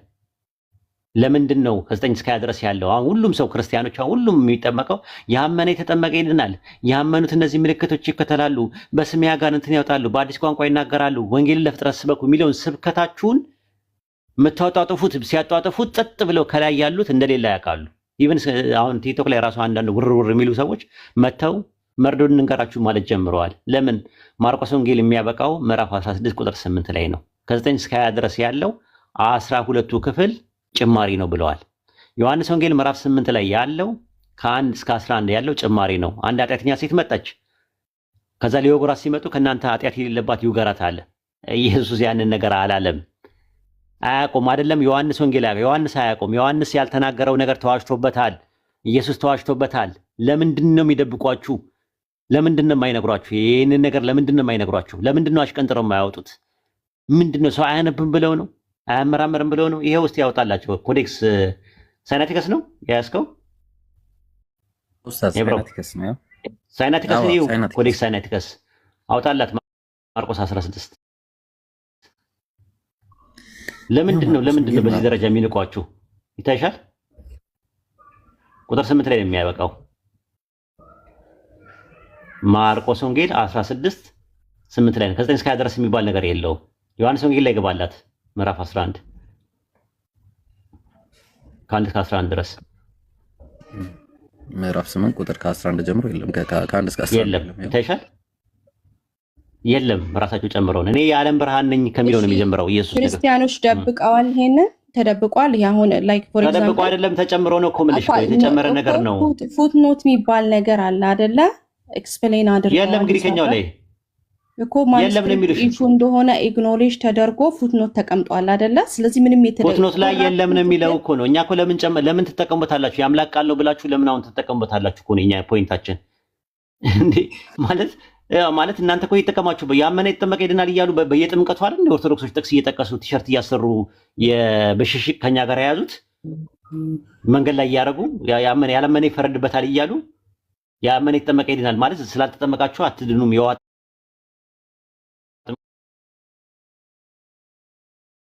እኛ እሱ አይደለም ፖይንታችን። ቴዎሎጂካሊ ጥምቀተኛ ጋርም ስላለ ማለት ነው። ኦኬ አዲስ የተለየ ነገር ይሄ ቻፕተር ኦር አሁን የጠቀስከው ጥቅስ ኢንትሮዲዩስ አድርጎልናል፣ አምጥቶልናል። የተለየ ነገር ዩኒክ የሆነ ነገር አይደለም። ነው ዩኒክ አይደለም። ጥቅሱን ትጠቅሳላችሁ አንዴ ዩኒክ አይደለም ብሎ መጨመር ይቻላል። እንዴ ያምላካለ አት ዘ ኤንድ ኦፍ ዘ ዴይ ማቴዎስ፣ ሉቃስ፣ ዮሐንስ ላይ ሄደ ማለት የኢየሱስ ክርስቶስን ሞትና ትንሳኤ ማረጉን ማግኘት ነው። እሱ አይደለም ጥያቄው እኮ እሱ አይደለም ጥያቄው። አሁን እኮ ማርጂናል ፖይንት ነው የምታነሺው። ፎካል ፖይንቱ ላይ ቁርአን አይን ማየት ይባላል ወይ ሄዳ ይሄዳል። ኖ አይደለም፣ እንደዛ አይደለም እኮ ማለት እኔ ቁርአንን አስቀምጪው። ስለ ቁርአንኛ መቼ አወራን? ራሱ ባይብል ላይ አንድ ሰው ሐሳቡ እስካልተጋጨ ድረስ መጨመር ይቻላል ባይብል ላይ እያልሽ ነው ያለሽው ሜሪ። ያረታይ ይቻላል። ኦኬ ያቺ ፓርት ሚስ አደረገችና ማለት ነው። ማርቆስ ሚስ አደረገ አይደለም፣ ማርቆስ ላይ የለም፣ ማኑስክሪፕት ላይ የለም ብለው አስቀመጡልን። ከሌለ ከየት መጣ ስንላቸው የተጨመረ ነው ብለው አሉን። ለምን ትጨምራላችሁ? አይን ፍጥጥ ጥርስ ግጥጥ ነው የሚለው። ግን አራቱም ወንጌላትን ኮንትራዲክት የማያደርጉ ነገር ይናገራሉ። አንደርስታንድ ነው። አሁን እኮ ኮንትራዲክሽን ያደርጋል አያደርግም አይደለም፣ ስለ ጭማሪ ነው እያወራን ያለ ነው። ዲሴፕሽን የሚለውን ነገር ግን አይሰጥም እያልኩ ነው። የሆል ፖይንት ነው ዲሴፕሽን ስለመጨመርና ስለመቀነስ ነው እያወራን ያለ ነው። ኢየሱስ ያልተናገረውን ነገር እንደተናገረ፣ ማርቆስና ዮሐንስ ያልጻፉትን ነገር እንደተጻፉ ተደርጎ የተጨመሩ ነገሮች አሉ። እነሱን ነገሮች አድሚት እያደረግሽ ነው ወይ ነው ጥያቄው። አዎ ካልሽን ችግር የለውም። ግን አያውቁም አያነቡም ብለው ስኮላሮቻችሁ እንዲህ የሚጫወቱባችሁ ለምን እንደሆነ ነው ግራ የሚገባኝ ራሱ ማለት ነው። አዎ ምክንያቱም የክርስቲያኖች ማኑስክሪፕቶች ታውዘንድስ ናቸው፣ አንድ ኮፒ አይደሉም። ለዛ ነው ገባ እንዲህ አይነት ነገር የሚፈጠሩት። አዎ እንዲህ አይነት ነገር የሚፈጠሩት የኛ ማኑስክሪፕቶች በታውዘንድስ ነው የሚቆጠሩት። ገባ ቲክቶክ ተነሳ። ወሰላሙ አለይኩም። እሺ ወአለይኩም ሰላም ወራህመቱላህ። ቴክስቹዋል ቬሪዬሽን ማለት የጠፋ ወንጌል ማለት አይደለም። ግን ቀጥሉ። ይሄ ነገር